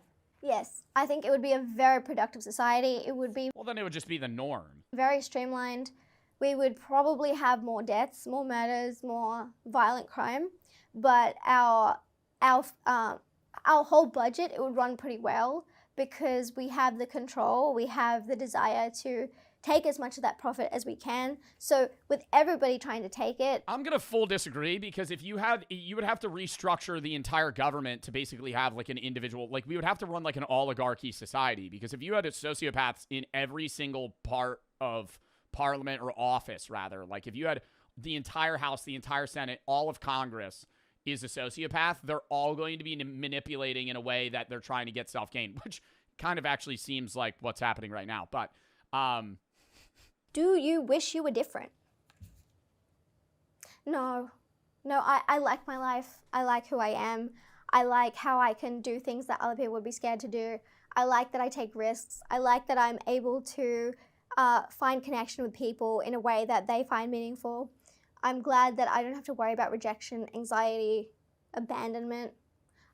I just don't care. I don't give a fuck. I'm gonna be real. I don't give a fuck about losing people. If someone is offended by something that I do, all right, piss off. Sayonara. I don't care. If someone thinks that... Chat, for all the people that saying she's mental, she's stoned, she's not mental, she's not stoned. She's a diagnosed sociopath. This is the entire point of the video. What are we doing? What are we saying? She's insane. What is she talking about? That's the point of the video. Is she is a diagnosed sociopath. She does not feel empathy for other people. That I need them to live, I will cut you off. Like, I managed to cut off siblings who I lived in the same room, same house with. Like, literally, I didn't talk to my brother for about 2 years, and we lived in the same house. So it's kind of it's very freeing, and I appreciate that. I appreciate not being hung up on guilt and feeling shitty about situations I can't change. I only think of the present. I don't think about the past. I don't think about the future. I live life properly. Have you I do understand the freeing aspect of that sense. Like, she doesn't hold any regret. Like, the regret wouldn't consume her, which is good and bad, depending on what it's about. I've been in love. I've been in love twice. I'm in love now. I think for me, love is an act. It's not a feeling. I will appreciate someone's value in my life, and I will decide to love them. I will do whatever's in their best interest, because I see them as an extension of myself, and I would never want myself to be harmed. So if anyone with me is, Bro, she reminds me so much of that artist from Dexter. What is that woman? What is that woman's name? From like season 2, Lila. Attacked or bullied From or Dexter. treated poorly by anybody, I will be there no matter what. And yes, I would risk prison for them, because if someone's going to harm them, then I would rather neutralize that and then go to prison than allow that torment to continue. So in terms of romantic love, I think my loyalty is second to none. And if I've decided to be in a relationship with you, I will put you above all else. And I will every single day love you as an action. And I don't just do flowery words. Like, I will go out and do the exact things that make that person happy. And I think it's a more effective way to love than empaths. Can two sociopaths be in a relationship? Yes, two sociopaths actually could be in a relationship, but they would be in a power struggle constantly and like trying to outplay each other. or they could become notorious. I just couldn't get behind the idea that you would have the worry of being with a sociopath that could theoretically just discard you at any moment and not care. Like, you could be in a loving relationship with a sociopath, knowing they're a sociopath, and then they could, like, I'm not saying they would do this, right? Because she values the idea of a relationship and values loyalty and values love. But, like, theoretically, you could have somebody that's a sociopath flat out cheat on you, not feel bad about it at all, and then just leave you. How manipulative are you? I am the most manipulative person you will ever meet. Like, I am so good at it. I don't mean to boast, but like, my manipulations are so fantastic. And I can lie better than I would say anybody. I would pass a lie detector test so easily. Wow. The lies are what makes the sociopath. The lies are the only things keeping us going. Okay? We are so good at lying. That's like our number one like hobby, our number one skill. Lying is like, it's like breathing oxygen. Because it's not a lie if you believe it. Have you lied during this interview? No, unfortunately I have been honest. As goes with the territory, I was informed that Well, this would be a pointless interview if she lied during it, because then we wouldn't actually be understanding what it's like to be a sociopath. So thankfully, or hopefully, she didn't lie, because then this was an entirely meaningless video. The eyes are pretty soulless. She matches her own description perfectly. Honestly, yeah, dude. She had very, like, cat-like eyes. I don't have the luxury of killing somebody without getting caught. Phew. Description that she doesn't have the luxury to harm somebody's crazy. All right. I gotta piss real quick. Mass going in a circle. Terrence has been doing this shit for years now. Nothing has changed about that. But why are you able to Google? I understand being able to yo, chat, I really want to start saying just Bing it. Instead of let me Google it. I want to start that up. Can we start that, chat? When you want to look up something, just say I'm going to Bing it. Anyways, but like, I understand being able to Google, or I understand being able to Bing Google or Google Bing, right? But why am I able to Google a search engine that I'm already on? That's just, why is that even, I feel like it should be like error. This is stupid. Why are you Googling Google? The difference today is that he's found a new community of idiots who believe in what he's saying because of him going on these influential podcasts. When this dude goes on Joe Rogan to spew the same exact debunk... Oh, let me Bing that.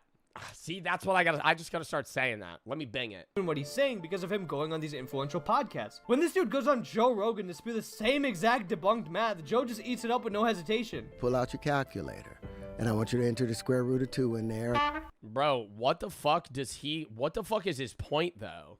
That math is wrong? Or that we're, like, living in some simulation paradox that he's found the key to? Like, what is him and Joe Rogan's podcasts are, like, 3 hours long. What the fuck are they talking about a calculator problem for that long? And quantum physics equation has that square root of 2 in there.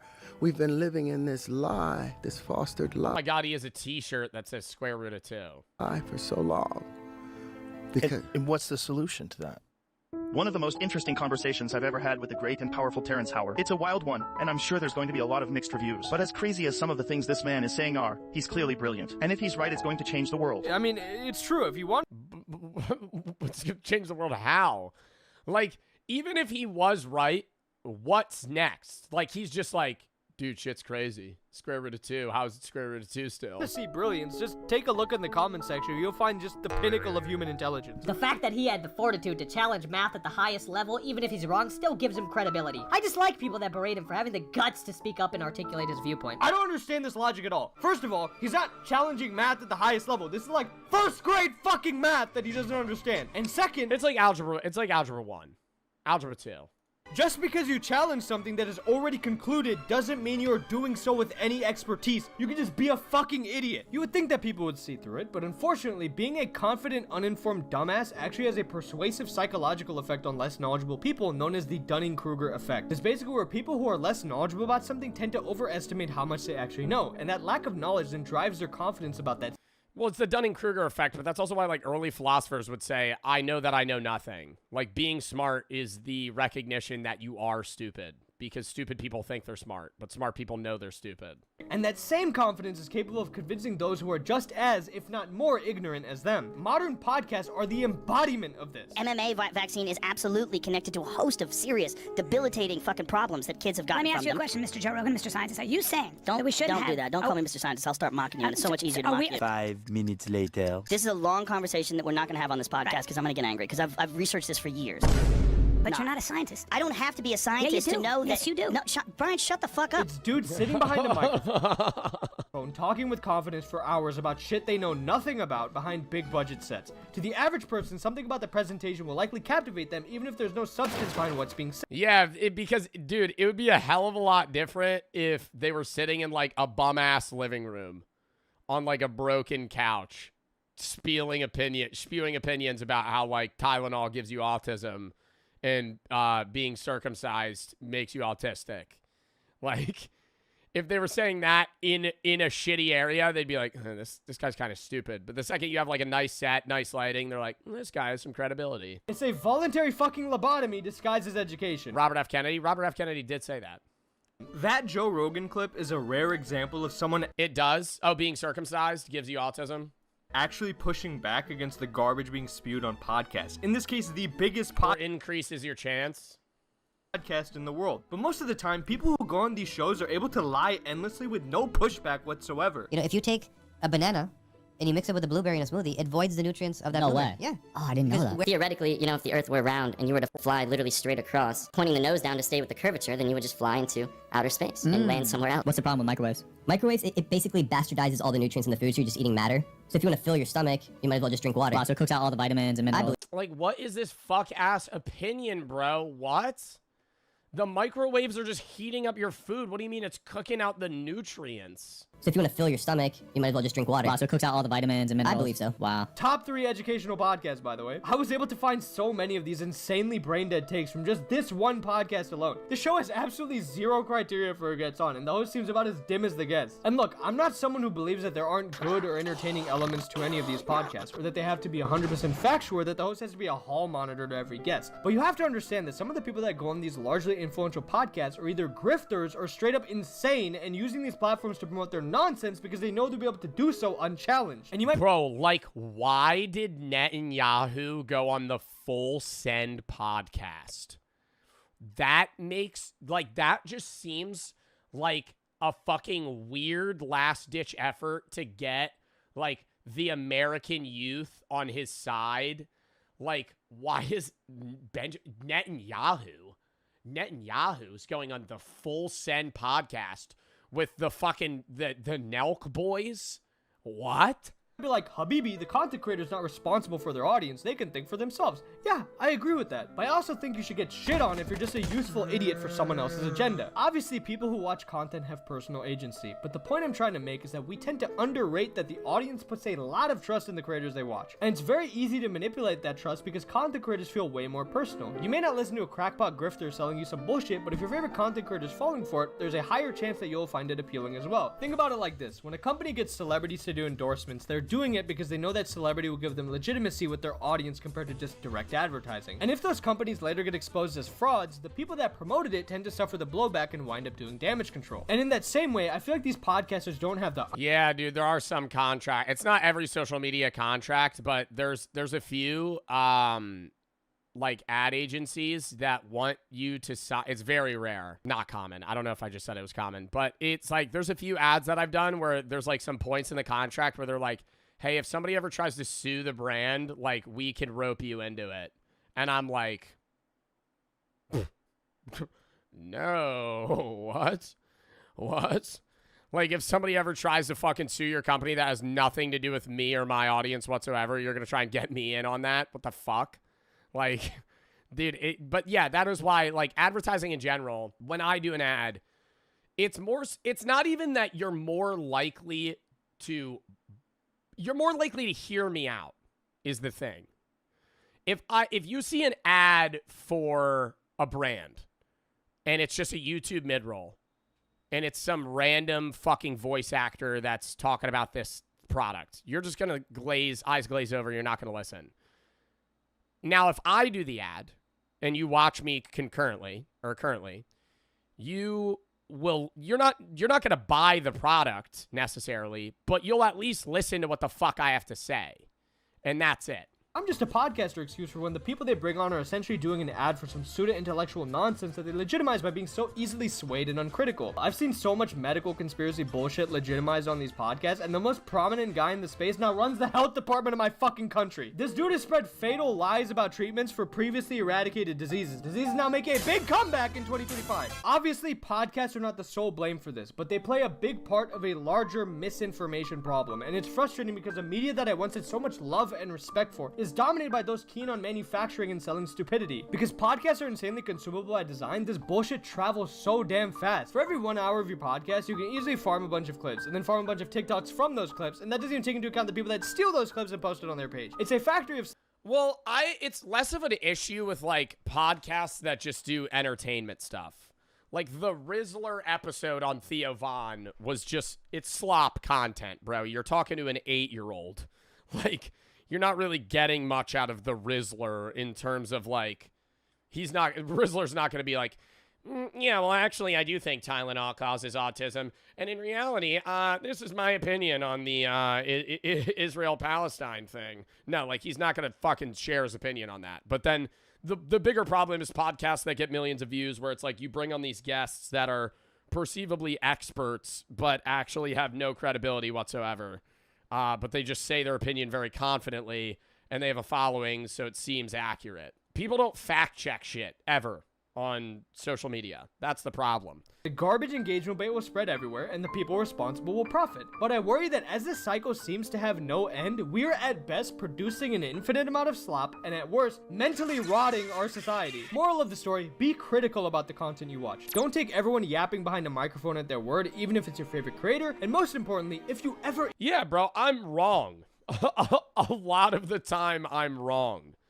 Like, I will share opinions, which is different, but there's times I'll say something and I'll get it wrong.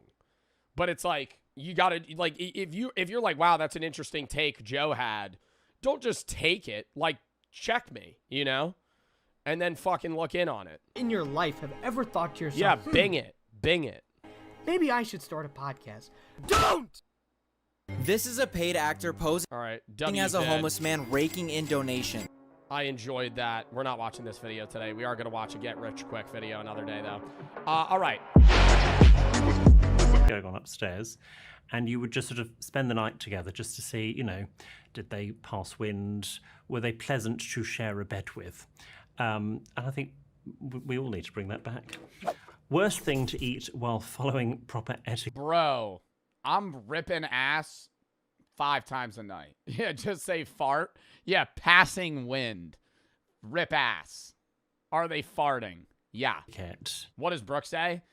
Dude, there's sometimes where I'll eat, like, if I eat a lot of, like, broccoli or asparagus, my farts will smell so bad, and it's so funny. She'll get, like, really upset sometimes, but it's so funny. I'll rip ass, and it'll be, like, a silent one. And, 10 seconds go by, and I'm sitting there, and I'm just like, trying to, keep my composure. And then randomly she'll go, oh, and then fucking get up. Oh, and then stand up. Silent but deadly. Yeah, no, the loud ones are usually normal. Well, burgers are pretty while following proper etiquette. Worst thing to eat while following proper etiquette. Chicken wings. No, ribs. Ribs. What's the worst food to eat? Crabs. No, it's not ribs, not chicken wings, crabs. Going to a fucking, getting a bib and fucking trying to fucking, peel out the meat and dunk it in butter. Your hands are covered in shit. It's not hard. I'm not saying it's hard. I'm saying it's disgusting. Etiquette.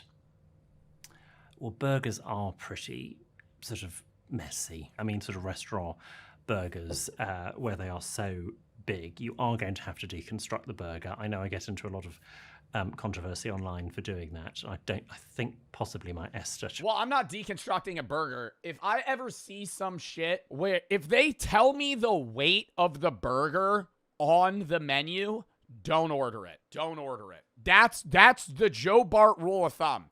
If they tell you the weight of the patty, They're about to wheel that bitch out. The bottom bun's going to be sopping wet, and it's going to be that thick of a fucking burger. Like they just took a packet of ground beef and went, and then plopped it. The fucking guy on coke in the back that's cooking that shit up mushed it, fucking just wedged it on there. You're at some diner. Fuck that. America has been terminated, but it is better just to sort of... That's the best. You like that? Chat, thin or thick burgers? Thin, smash burger, or not even a smash burger. Just like, I think like this thin or thinner. If the burger's that thick, like half pound, yuck. You can't make that taste good. Construct it and cut and eat it with a knife. Just stack multiple thin burgers. Just get 3 thin burgers. And fork. Yes, they're delicious if that's your thing and you want to eat a burger, whether it's beef, chicken, or a veggie burger. However, it is a burger at the end of the day. And if you're trying to present a certain type of image to either the person you're on a date with, a colleague, a future employer, an ambassador, you know, whoever it is, don't order the burger. If you saw the late Queen eat a burger, all of a sudden she is not the late Queen, because the Queen does not eat burgers. I'm sure the Queen did eat a burger in private, but in public you have your public and private image, and actually sometimes you need to not necessarily order the thing that you want to. Go back the next day and have the burger when you're not around other people if you desperately want it. What do you think the Queen's McDonald's order would have been? A secret McDonald's order? Oh, she was anyone's for a fillet of fish. She was. She did. Filet of fish. Is it okay to ask for seconds? No. If it is offered, if you come to my house and there is leftover... Who the fuck asks for seconds? Lasagna or something, I would say, would anyone like any more? That is fine. But if you can see some lasagna on the side... Me? I don't think I've ever asked for seconds. I don't think it's rude. Usually you're just offered. Any situation where you want seconds, it's probably like a buffet style, no? Like if you're at a family dinner, they probably have more food than you need, at least in the US. From how I understand US family dinners, there's always more food made than needed. And so you could just grab what you want. You make your own plate. Versus like dinner actually... Do you guys have dinners where you're actually served? Like where they pre-make the plate for you? And it hasn't been No. offered. Unfortunately, as a guest, you can't say anything. And maybe that's because the host is thinking, good, well, that'll do my lunch tomorrow. So I don't need to offer. Or maybe there's only one portion and there are 6 guests. And actually... Thanksgiving? That's the one holiday where you're definitely just making your own shit. What? Thanksgiving? Your family makes pre-made plates? I would hate that. I would fucking hate that. There's too many things. I don't want somebody to choose for me. You know, I want to grab 3 rolls, lot of bread. Getting a lot of bread because I'm not a big fan of the Thanksgiving meal. 2 pieces of turkey, some sweet potatoes, some mac, you know, other shit. And then you have like that one family member that's just like munching down like broccoli. Not broccoli, something vegetable-wise. Just munching it and be like, oh, could I have more of that? Yeah, by all means, buddy. You could have a whole fucking plate. You know, somebody want peas. Like mashed peas. Someone's going to, well, quite a lot, 5 people could potentially get left out. So no, if it's not offered, don't ask for it. Do you break the rules when you're alone? Don't care. Leave a word. You're trying to... Boring doesn't quite know. Where a little bit of was a fun. Swear. Is it ever okay to fucking swear? No, it fucking isn't. Let's be honest. I'm cursing in casual conversation. At a dinner. At any dinner. The only time I will refrain from cursing is like when in class. Like when I was in college or high school, like I wouldn't curse. Not around my grandparents. I'm cursing. I'm cursing around the grandparents. Don't care. I curse in college. It depends on the professor. You know, most professors don't care.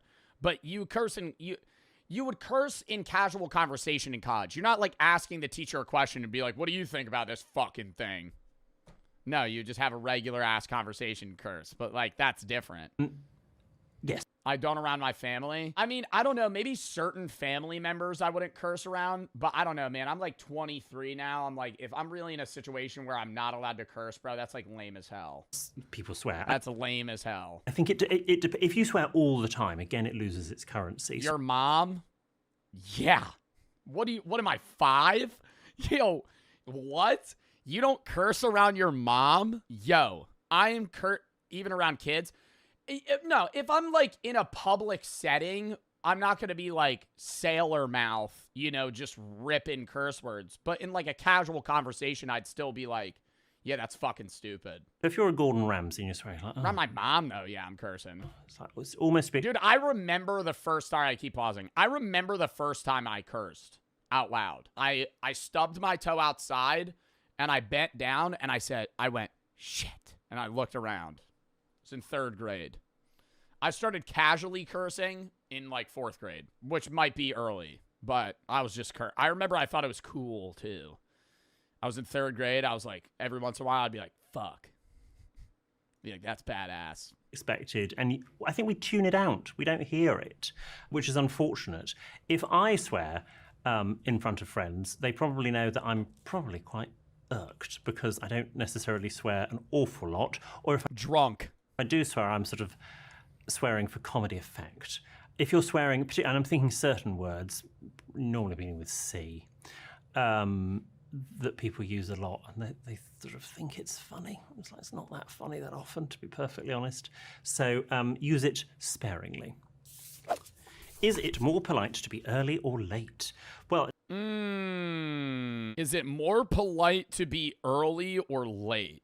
Early. But I think being too early is weird. It's the vibe. Here, okay. An event early.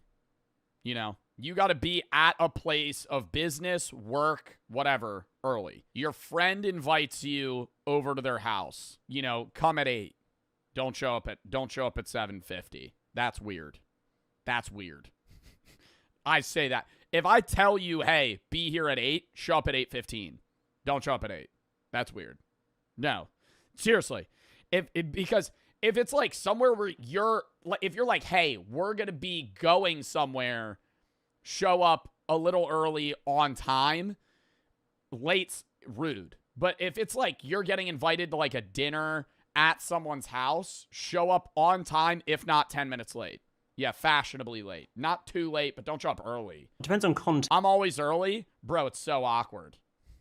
You know it is too. Have you ever been the first person to show up at a friend's house at a gathering? It sucks. It sucks. You never want to be the first guy. If you're the first, I just sit in my car, that's the move. You sit in your car while somebody else shows up and then there's more than 2 people. I think it's different. Maybe, okay, I'm just saying this is a guy thing, at least. If it's a guy hangout and there's like 8 guys, being the first guy to show up, it's like, you know, it's now we're like a duo. It's not really a hangout. You know, you want to be like 3 people more. So it's just you and him. Now you're just talking, you know.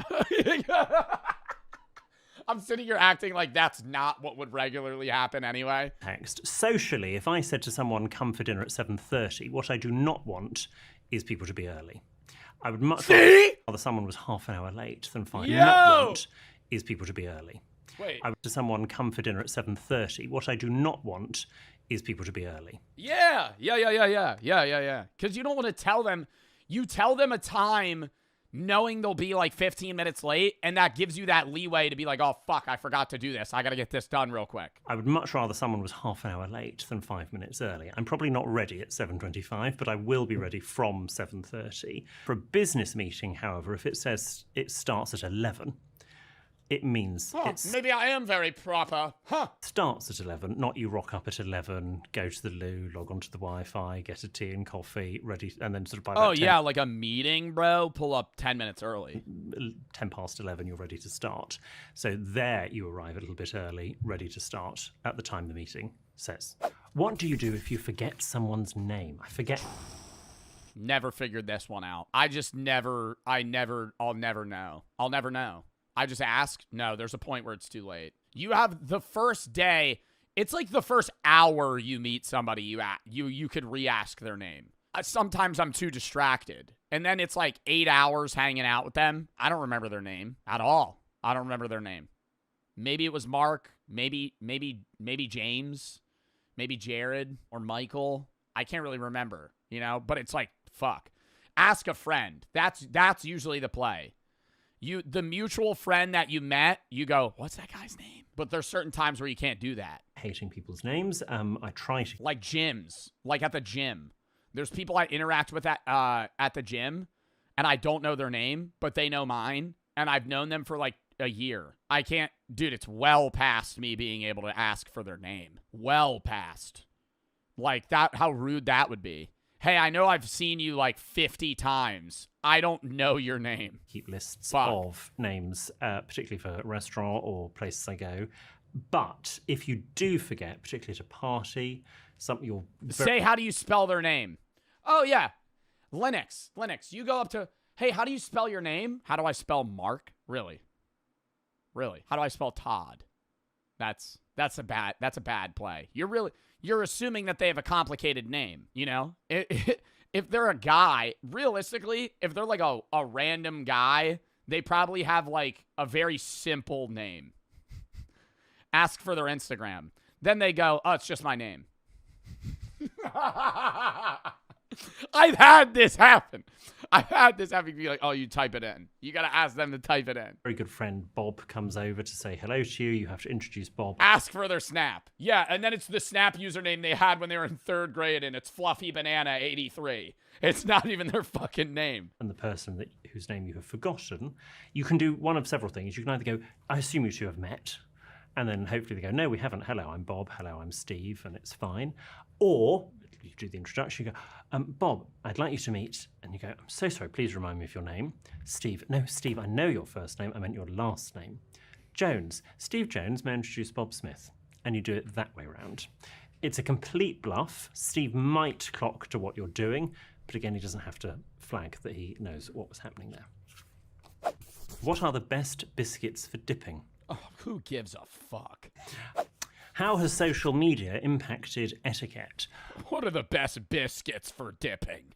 That's a dumb question. Big time. Etiquette has to reflect and adapt to the society that is around us. Otherwise, etiquette would not exist. And it's a shapeshifter. It constantly changes. And social media is such a big part of our lives. And etiquette is about interacting with other people. And how a lot of us interact with other people now is via using social media. I guess the thing that's springing to mind is the comment section, of which on this very video, there is a comment section. And I'm saying this with love. Just because you can comment doesn't mean to say you should. They're not going to want me to say that because we want engagement. But if you've got something worthwhile to say it. But oh, wow. Meanwhile, there's some of my chatters. Don't say anything. If you... Hi. Hello. Penis. Just typing random words. We're in sub only right now, too. Let's unleash the goblins right now. See what they type. I'm free! And they just start fucking losing their minds. It's 6-7. It's 6-7. You don't have anything worthwhile to say. Don't feel you need to. We don't have to have an opinion on everything. It'd be very boring. Should you wear shoes inside? So in some cultures, absolutely not. In Japan, for example, they're very big on removing shoes. I think if you wear shoes inside, that's up to the house owner, or the homeowner, the apartment owner, whatever it is. You know, it's their rule. If I see shoes at the door, I'm usually taking my shoes off. I don't like to. I've said this before. I'll say it again. We're going back in subtly. I said it before. I'm saying it again. I think that taking your shoes off inside is fucking pointless, right? I would rather keep them on. I'm not going to be, rude and refuse to take my shoes off, though. Like, if somebody is like, hey, shoes off, I'm not going to be like, oh, can't do. That's a no-go for me. I'll probably take them off if I even think that it's a shoes off place. You go into someone's house. What if they're dirty? Yo, what am I, walking in fucking poop? What do you mean dirty? What are your fucking shoes covered in, man? I don't love taking... Mud? Like, yeah, there's dirt on the bottom of your shoes, like little specks, man. Off shoes when I go to someone's house, unless, of course, I've walked through a field. They're caked in mud. They are very dirty. If hosts are that worried about their carpets, their floors getting dirty, just don't invite people round. Go out to a restaurant or something. However, their house, their rules. That's crazy he's having this take. So if a host does want you to take off the shoes, it would be very churlish to sort of refuse to do that. If you Very are one of churlish. the sort of the shoes off brigade and you want your friends and family to take off their shoes,